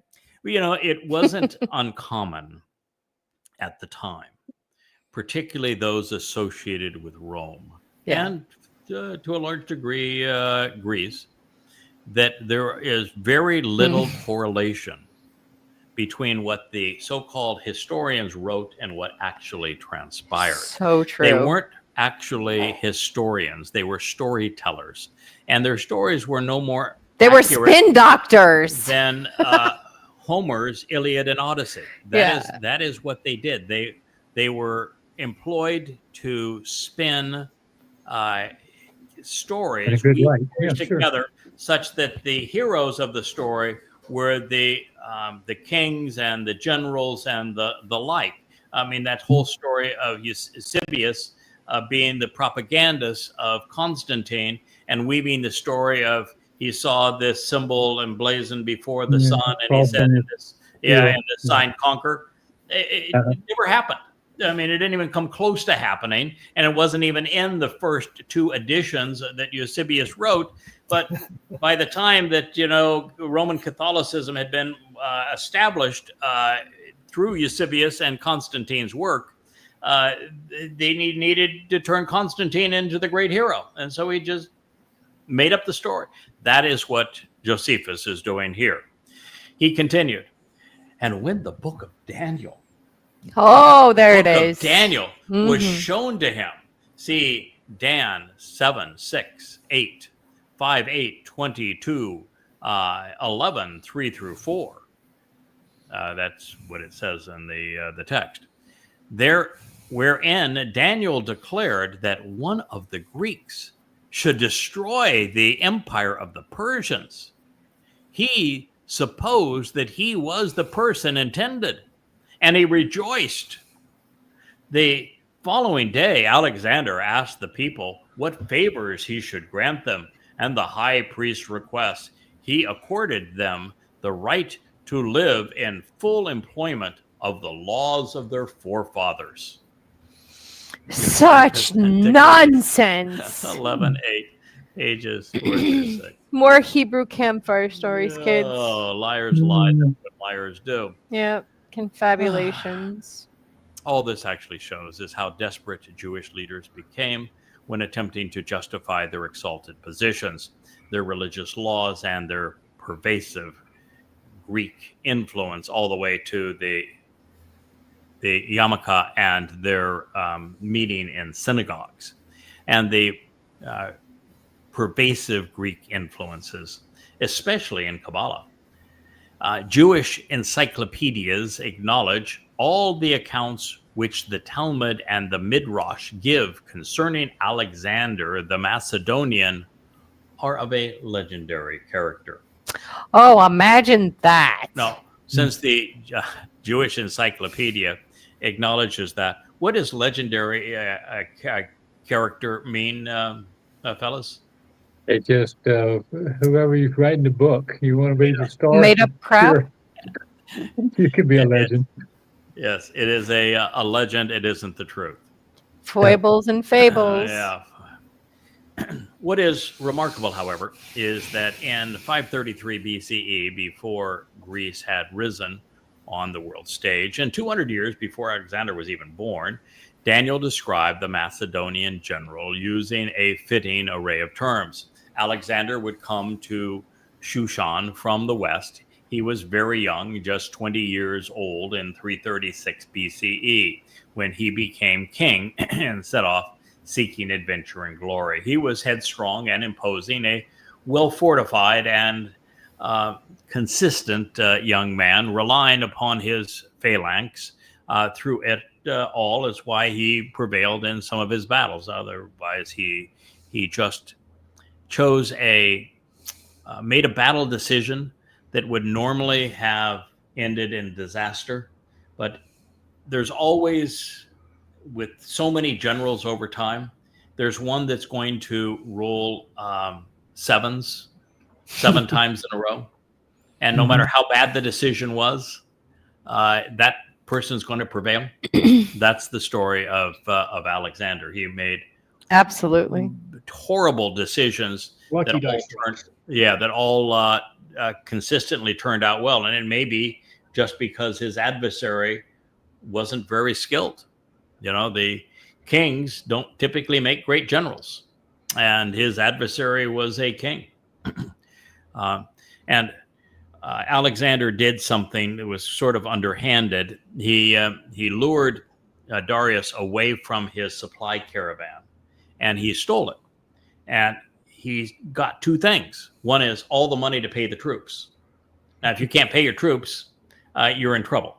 Oh, yeah. And so he got all the money to pay Darius's troops, and he also stole Darius's wife and his Darius's daughters. And that caused Darius to want to sue for peace over and over again, but Alexander would have nothing to do with it. So at this moment, Alexander was obsessed with Darius III, the king of Persia. This is now Daniel 8:6. When he came up to the ram, possessing the two horns, which I had seen standing before the presence of the waterway, he chased after him with a vengeance and in hot pursuit, while demonstrating a resourceful cunning and talent. Well, this depicts the goat chasing after the ram, revealing that the Macedonian would be the aggressor pursuing the Persian in battle, which is exactly what happened. Alexander would come after Darius with a vengeance, staying in hot pursuit. And yet, all the while, it was obvious that the young Macedonian was more talented and resourceful, having never lost a battle. But also, keep in mind, the Persians were resolutely pagan. While Darius and his priests promoted a wide array of false gods, they were principally devoted to the mythology of Baal, the Lord. For a considerable time, the Persians had menaced the Greeks, and they were very good at it, taking the battle to them, beating them badly and consistently. They would fight in the middle of the Greek peninsula, and so there was some lingering animosity here. They were not friends. No. And while I witnessed him approaching and making contact with the ram, he was embittered and obsessed with him. Therefore, he lashed out at the ram, breaking both of his horns.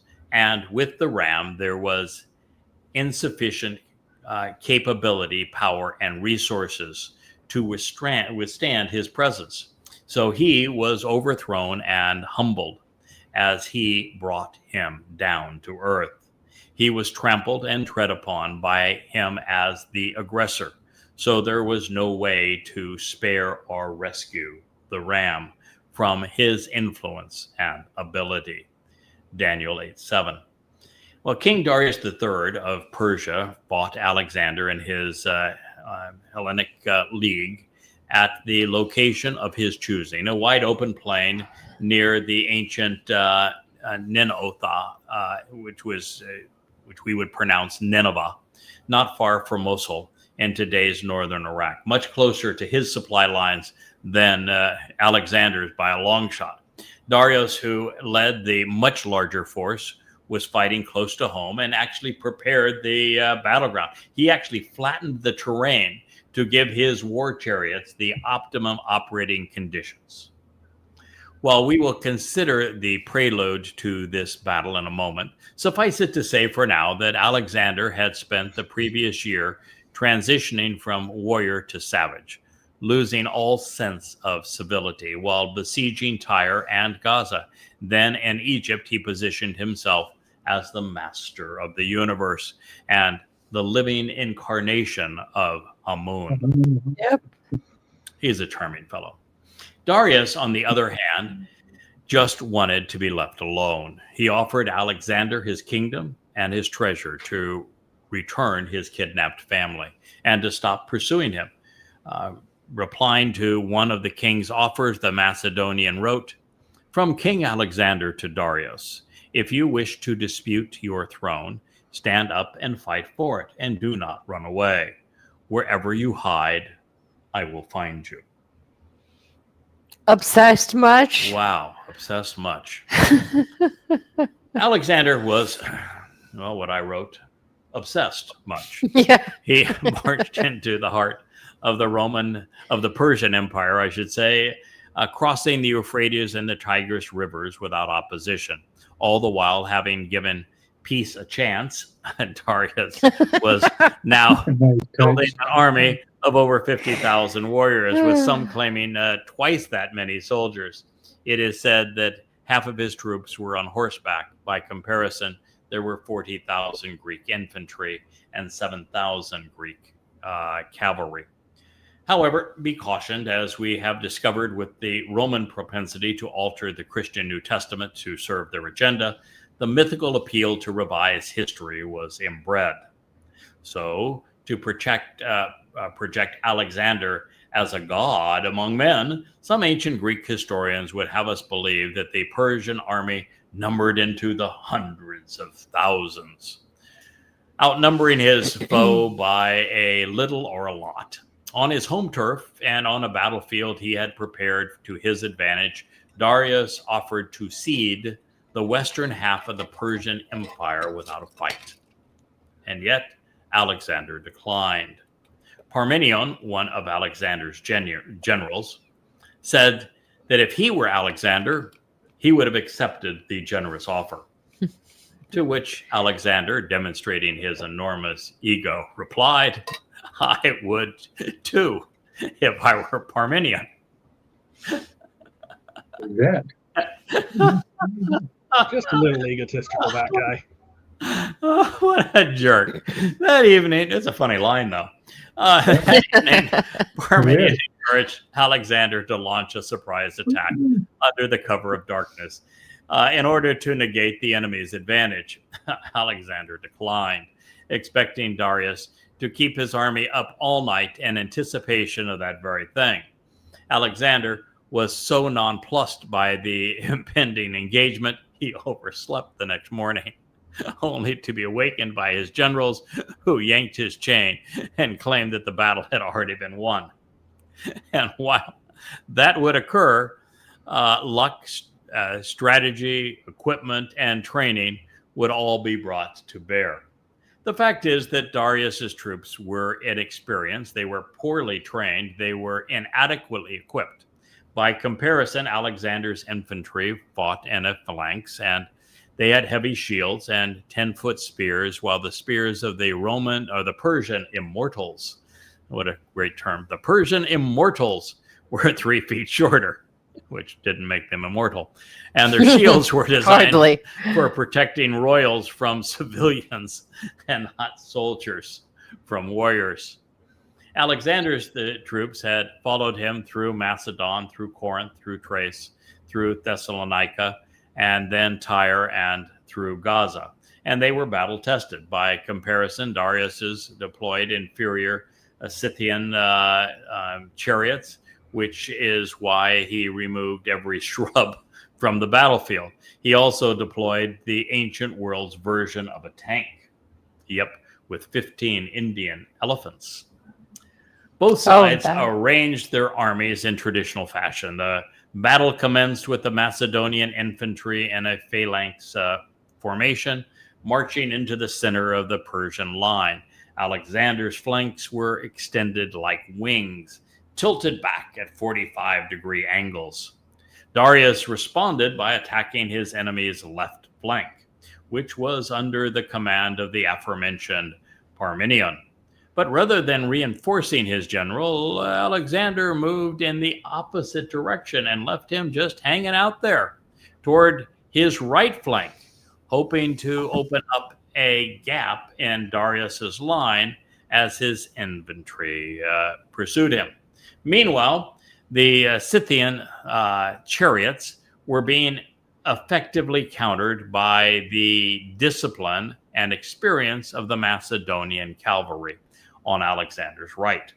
They prevailed by maneuvering their chariots away from the ground that had been previously prepared, rendering the Persian chariots ineffective.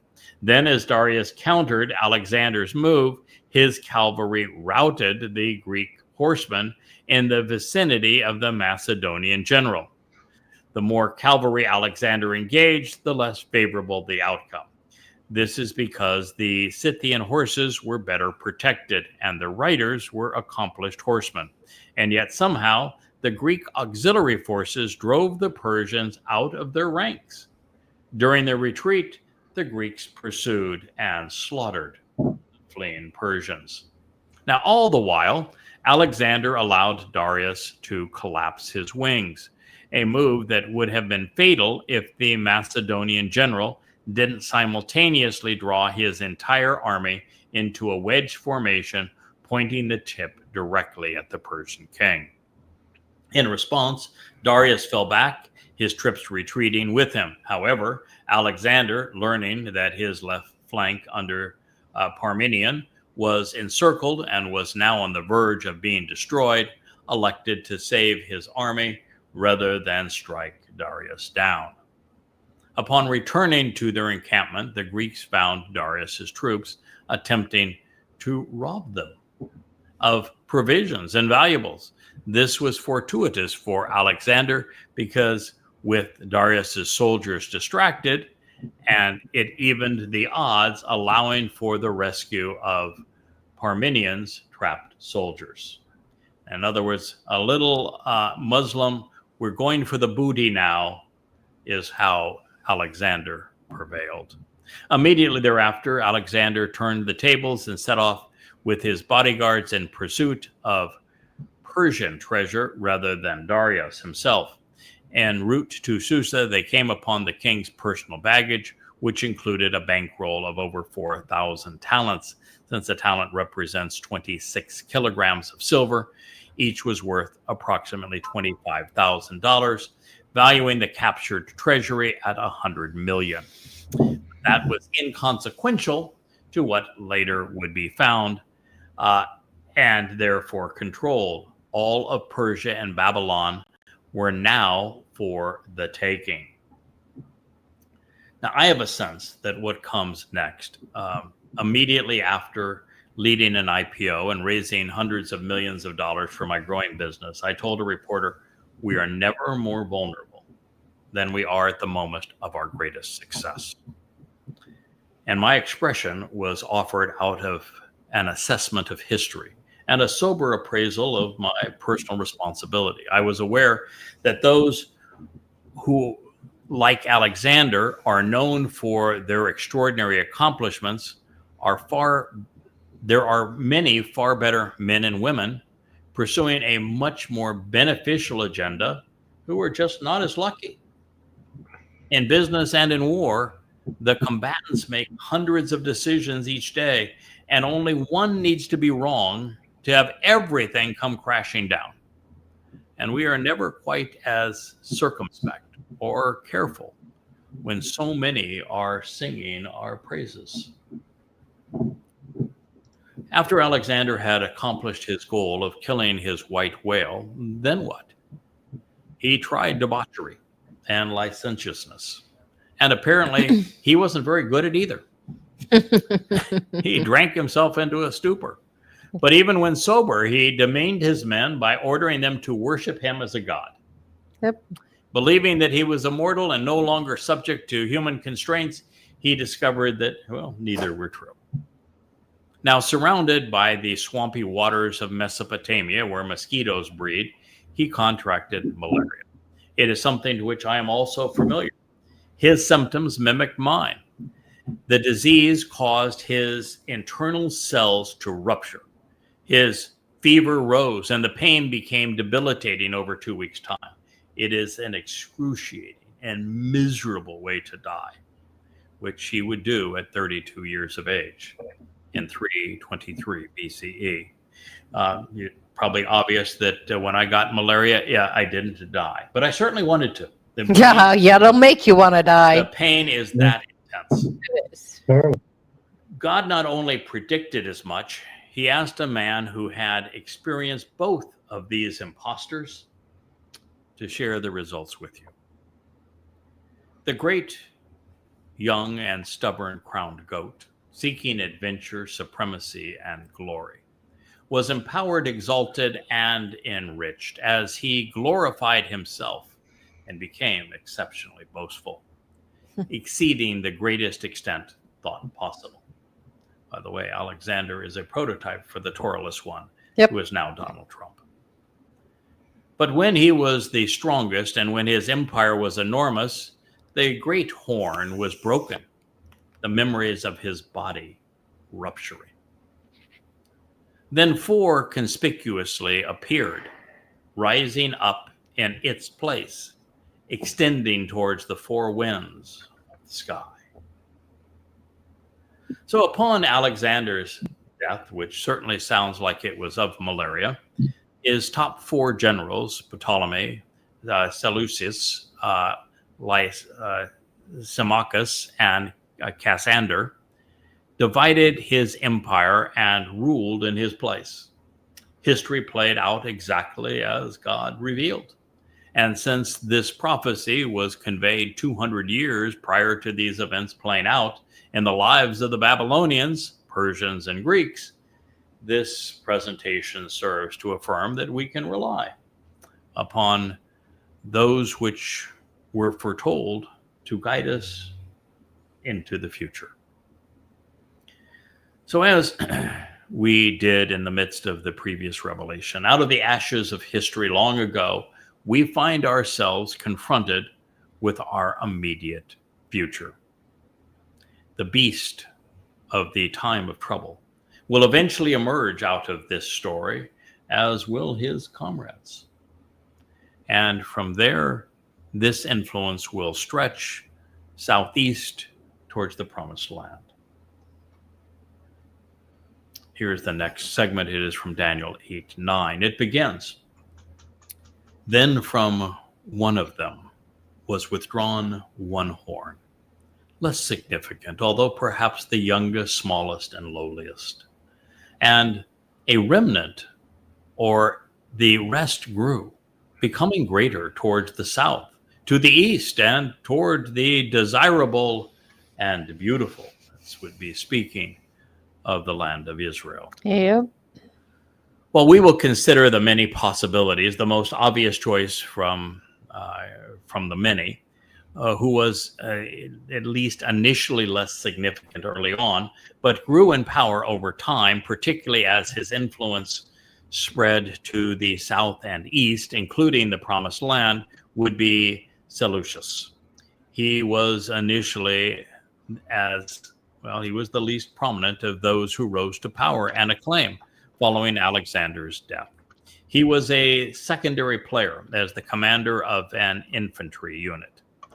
He cast his lot initially under Perdiccas, who he later betrayed and assassinated during the Diadochi Wars in Egypt.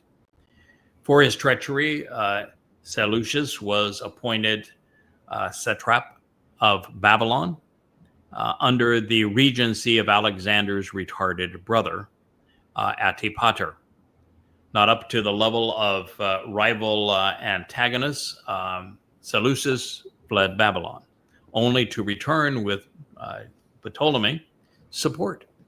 And from that point, Seleucus became the most ruthless of Alexander's former generals, conquering a resurgence of Persian and Median empires, reclaiming Babylon as his in the process. And as a result, the Seleucid Empire and dynasty ruled over everything from Asia Minor in today's Turkey through Syria and, of course, into Judea and east to Mesopotamia and today's Iraq and Iran. The Seleucid Empire was huge. Yes. Mm-hmm. Now, beyond the obvious choice, this situation is complicated because Alexander had no plans to die and did not discuss succession. Disagreements ensued between generals, and that put the empire into crisis. The main factions included Meleager, who supported Alexander's half-brother, Aridaeus, who, as I have mentioned, was mentally retarded, and Perdiccas, the leading cavalry commander who strategically championed Alexander's yet unborn son. A compromise ensued when the mentally incapacitated Aridaeus became co-regent under the name Philip III, alongside Alexander's infant, literally infant son. Since that was absurd, Perdiccas designated himself as the co-regent of the empire, and to keep pace in the army, Meleager became his second in command. However, Perdiccas had Meleager and the other general leaders who had opposed him initially murdered. Thereafter, the generals supporting Perdiccas were made satraps of the empire. This included Ptolemy, of course. He became the first Greek pharaoh of Egypt, which at times included Judea. Laomedon received and lost Syria, which included Phoenicia. Ptolos was the assigned the area of Cilicia. Pithon was afforded Media. Antigonus was given Phrygia, along with Lycia and Pamphylia. But he wanted more, of course. Asander received Caria. Also in the mix, Meander became the king of Lydia. There was sections given of Thrace and Leonatus, and he would rule over the Hellespont of Pharia. The Neoptolemus, as a general, was assigned Armenia. Macedonia and the rest of Greece became Antipater's prize. Taxilus and Porus shared portions of India, which didn't penetrate very far into the subcontinent. Alexander's father-in-law, Orestes, received Gardara. Sybaritus was given Arcosia, while Philip ruled Bactria. And on it goes in terms of dividing all of this conquered land into fiefdoms and kingdoms. While this is a word salad of names, it was nothing new, and wars evolved from it because no one was happy with what they had received and wanted everybody else's share. So eventually, Antipater's army, under the command of Craterus, entered Asia Minor, and adding to the intrigue, Ptolemy stole Alexander's body on the way back to Macedonia, and then joined the coalition. However, even with this being 4 against 1, the Confederates defeated Craterus at Hellespont, but all was not good and hate in war, because after winning, Perdiccas was murdered by his own generals, namely Python and Antignes and the aforementioned Seleucus, for having lost too many men and actually he lost them during a contested crossing of the Nile when invading Egypt. And the troops decided that we don't like you very much anymore. Ptolemy was therefore rewarded Perdiccas and his murderers because, well, Ptolemy wanted more land to control too and didn't like Perdiccas much either. And he did so by making Python and Esus the co-regents, and later giving Seleucus Babylon, even though he would have to fight for it and to control it. Thereafter, a new agreement was forged with Antipater called this treaty, whereupon Antipater was made regent of the empire and moved to Macedon. And it just was this whole series of generals killing generals as kings sought to have larger kingdoms. And all of this was being set up for Roman control, as the Eastius Empire would capture what Alexander had fought to control. And thereafter, we find that Yahweh's world would be tread upon by Paul, Vespasian, Titus, Akiba, and Hadrian, and then Constantine, Theodosius, and Mohammed, all pointing to the arrival of the likes of Stalin and Hitler's to come, just one miserable individual after another, until we finally end up with one named Trump. So before we move on, I'd like to share a little more about Alexander, since he's a prototypical despot. Growing up, he never knew the loving embrace of a mother or a father. At an early age, the young boy was raised by Laniki and Leonidas, both strict disciplinarians. He was schooled in war by one of Philip's generals. At 13, Alexander was tutored by Aristotle, a relationship which continued into the age of 16. His boarding school was the Temple of Nymphs. His only reason Aristotle consented to such duty was because Philip agreed to rebuild the philosopher's hometown, which the king had razed previously, while also freeing those that the king had enslaved. So he's not doing this out of the kindness of his heart. Classmates at the time included Ptolemy and Cassander, Alexander's future generals. And while the young student loved Homer's Odyssey, he carried the Iliad with him throughout his conquests, as if he were reliving it. At 16, Alexander's formal education was concluded.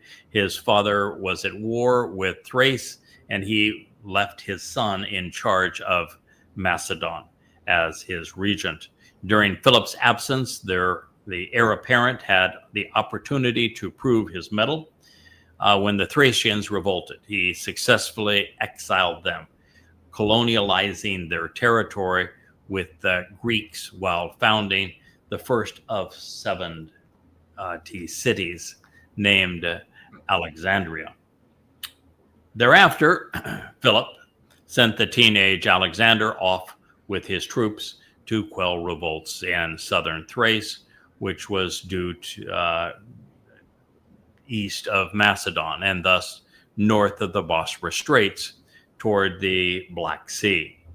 While initially successful, he was quickly recalled by Philip to subdue a farming community 30 miles west of Athens, and the Greeks there had the audacity to cultivate Apollo's sacred land near Delphi, and thus had to be punished for that. And while in pursuit, Alexander was met by an invasion into Macedonia, which he repulsed. We have a flashing light, Rich, if you could take care of this one here. In 338 BCE, Alexander was just 18. He joined his father on a march through Thermopylae, where they suppressed the Theban resistance. However, while en route to Athens, the Athenians voted to league with Thebes against Macedon.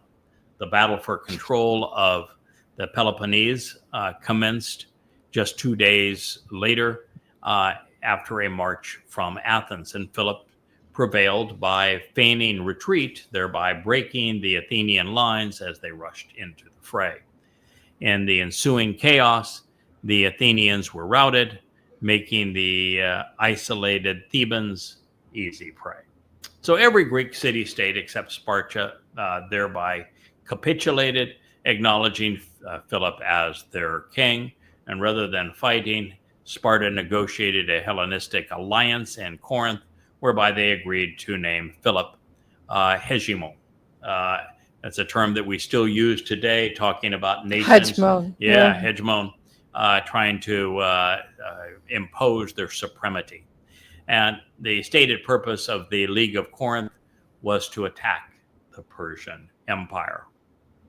Their sights were set, but there were some glitches on the way to war. Back in Pella, Philip married Cleopatra. A child was of this. She was a child of the niece of General Attalus.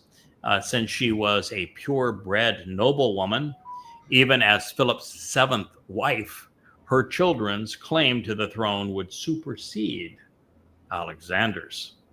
The historian Plutarch describes the sordid affair. At the wedding of Cleopatra, whom Philip fell in love with and married, she being much too young for him, her uncle Attalus in his drink desired that Macedonians should implore the gods to give them a lawful successor to the kingdom by his niece.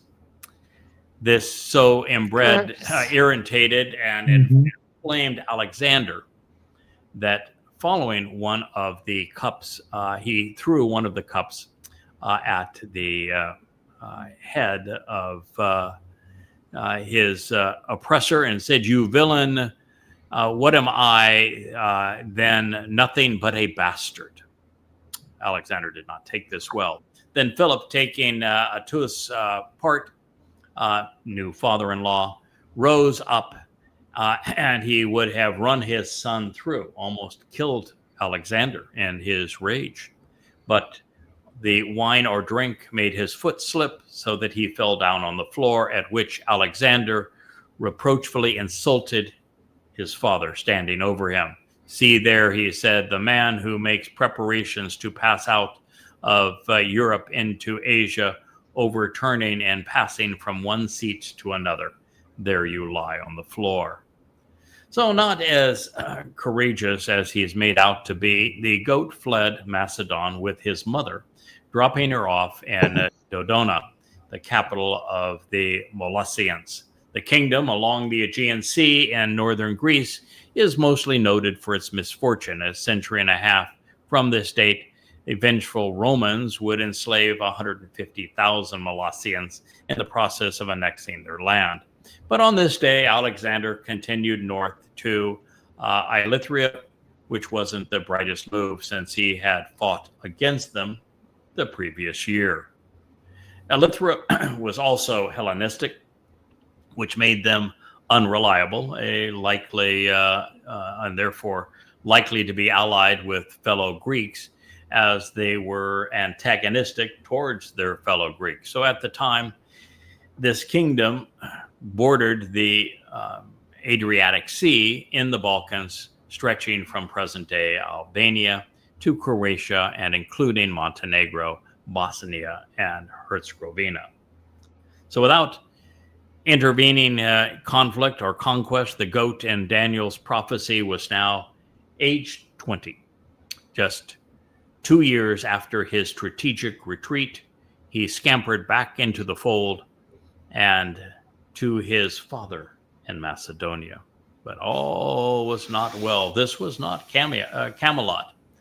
The Persian governor of Caria had just ordered his youngest daughter to Alexander's half-brother.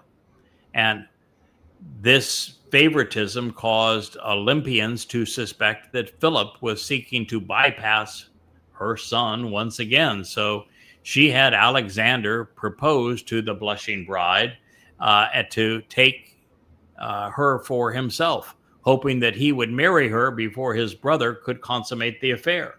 Getting wind of this, Philip squashed the wedding plan, simultaneously exiling all of Alexander's allies while scolding his son. They had a really lovely relationship. Sounds like my father and I. This turned out to be the wrong approach because his son didn't take criticism well, and this was his fourth wife, and she was not to be toyed with either. Immediately thereafter, Philip was assassinated by the captain of his bodyguards. It was not good to be king. And while attending another wedding, and while there is no contemporary account of the coup, the most rational explanation is that it was inspired by Olympias and Alexander. Olympias would be Alexander's mommy.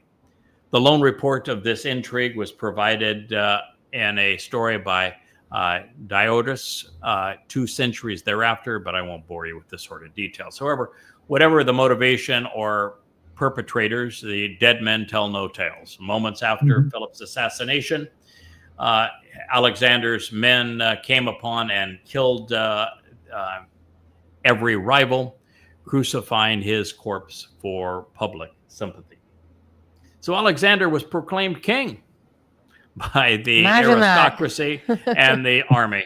And then in all manner of Greek and later Russian affairs, he commenced his reign by eliminating all potential rivals, executing his next of kin. Olympias also participated, having Cleopatra and her daughter Europa burned alive. The Greeks were such nice people. The story goes on. We have passed our 2-hour mark of the family hour. Wookiee is absolutely out for the count. I think maybe this is a good place for us to stop, and we'll pick up the story of Alexander later.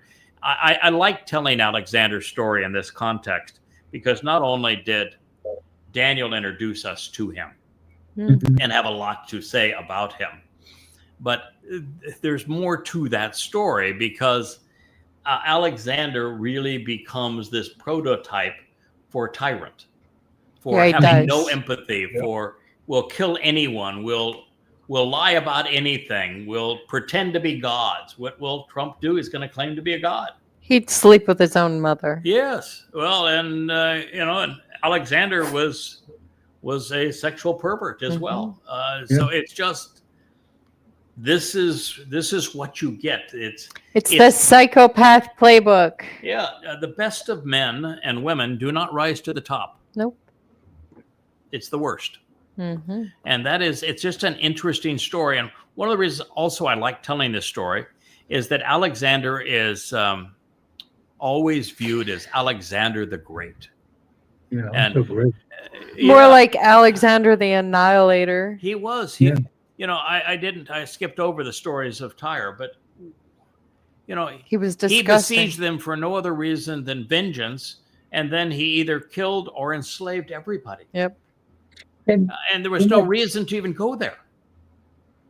Yes, Kirk. Well, I was just saying, in this indicative where we're always saying that anyone who studies a little bit of history closely, you've got the king, you've got these evil people, they're run by the armies and the religious people giving their power or telling everybody that you should bow down to the king, and then everybody else is a slave. Yahweh's trying to save you from all this crap. I mean, and that's the way the world is. And it's no different today, really. In the book of Shamuel, the people all choose that they want to have a king like the Gentiles. King. Yeah, they want to do exactly what God told them not to do. Don't follow in the way of the Gentiles. They wanted a king that would lead them into wars, and they picked the most handsome, tallest man to be their king. And poor Samuel comes to Yahweh and he says, I have failed you. They have chosen a king rather than listening to me. And Yahweh says, no, they didn't reject you, Samuel. They rejected me. And then Yahweh says, they can have what they want, free will and all. But I want you to tell them the following things. And then he lists 12 things that are going to happen with a human government. Yep. And it was this very notion that the way a human government is going to work is this individual is going to bribe a group of people around him. And then that group of people is going to work as a cadre of supporters that keep everybody else impoverished. And then he's going to take your sons and he's going to take your crops and your possessions, and he's going to use them to go to war. And he's going to kill a great number of people, but the tools he is going to use are going to be the lives and the blood of your sons. Mm-hmm. And so God explains exactly how this is going to transpire, and it is the story of Alexander. Yes. It's the story of even King Saul. And King Saul, of course, becomes the prototype for Paul, Shaul Paul, of the Christian New Testament, both demon-possessed, both of which sought to write their words over on top of the Torah. And so this is God saying, you don't want to do this. This is a very bad idea. And Alexander is perfect in it. And it's when, you have the MAGAs, they're waving their Christian crosses and they're presenting Trump as their Messiah and showing him in all of these great poses. And he is obviously demon possessed. He's obviously a confabulator. He is obviously an egomaniac. Mm-hmm. And he is so destructive to everything, and they can't see it. Nope. One of the things that was interesting, and we'll leave it at this, that if you study the history of civilization, one thing you learn is that all civilizations were ruthless to their neighbors. Yes. They attacked them, they stole them, they robbed them, they enslaved them. The second is that there isn't any civilization that we're aware of that didn't have a caste system. No. Right. And with that caste system, there's only one person that had freedom. King. And that was the As long king. as they can hold on to it. Mm-hmm. Yes. Yeah. In fact, that whole, this myth that Greece introduced democracy to the world. There was no democracy in Greece. That Greece was the rule of kings. And the fact that there was some voting, the voting was all part of an oligarchy, and you had to be amongst the king's lords, the top generals, the leaders of his religious mythology, to have a vote. And even then, your vote was just to inform the king what you wanted, because the king didn't decide it. And in a caste system, like the Roman caste system is probably the most complicated. There's 20 different layers. But it's king or Caesar having all power, and other people that support the king either religiously, militarily, or economically. Yep. They have whatever degree of liberty the king is willing to give them until the king doesn't like them anymore, and then he kills them and steals everything they have. That's how it works. And then everybody below that is essentially one type of slave or another. And if you look at Rome and Athens at their peak, they were 90% slaves. 90% of the people that lived in Rome and Athens were slaves. So if that's a republic that you want to copy, and that is your model for democracy, well, you're out of your mind. You don't know what you're talking about, because that's the reality of it. These were not nice people. These were not glorious civilizations. They were deadly. Yeah, they were exceedingly deadly. People need to study history outside of what they're taught in schools. Absolutely. It is a very different history than what we are taught. Yeah, it's amazing how we are indoctrinated in schools. I mean, Today, one of the great frustrations is seeing that the overwhelming preponderance of young people under the age of 30 are Marxists. They are exceeding socialistic liberals who have absolutely no concept What socialism has done. what socialism does, and the fact that it deprives all people of prosperity and of freedom, and that it absolutely never works, and it is just a means to concentrate power, and it becomes ruthless, and all freedoms are deprived, and yet they're enamored with it, and they want to overturn the results of free enterprise, and yet free enterprise is the only system that actually creates wealth and has individual responsibility and promotes freedom and upward mobility. That's the beauty of that system. But in socialism, there is no such thing. There's another study that shows anyone born after 1985 shows markedly decreased empathy and significant increases in narcissism. So it's not surprising. Yeah, they're all told that they're entitled. Everybody gets a trophy. Right. They have no skills, no ability to produce anything of no resilience, of value, no grit, no character, no intelligence, no morality. Nope. We have an entire generation that cannot be reached with evidence and reason. I mean, the reason that Yahowah has to respond now, and this his timing, of course, was set because of your 6,000 Yah. But if we didn't deal with this opportunity now, if it were 10 years later, there'd be no one to reach. Nope. We'd implode. There'd be literally no one we could reach. You can't reach the young are completely outside of the reach of evidence and reason.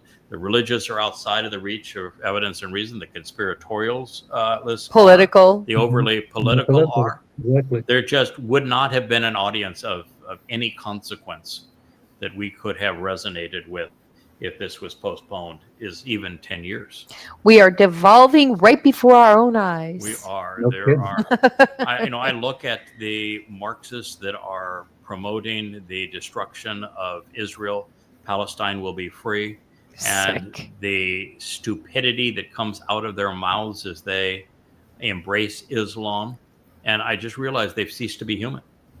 Yeah. Mm-hmm. They don't have any characteristics that I would associate with human humanity. No. Yeah, having Agreed. the morality or the conscience of a human. You consider pets. I mean, our dogs are more moral. Yeah, absolutely. And a hell of a lot nicer.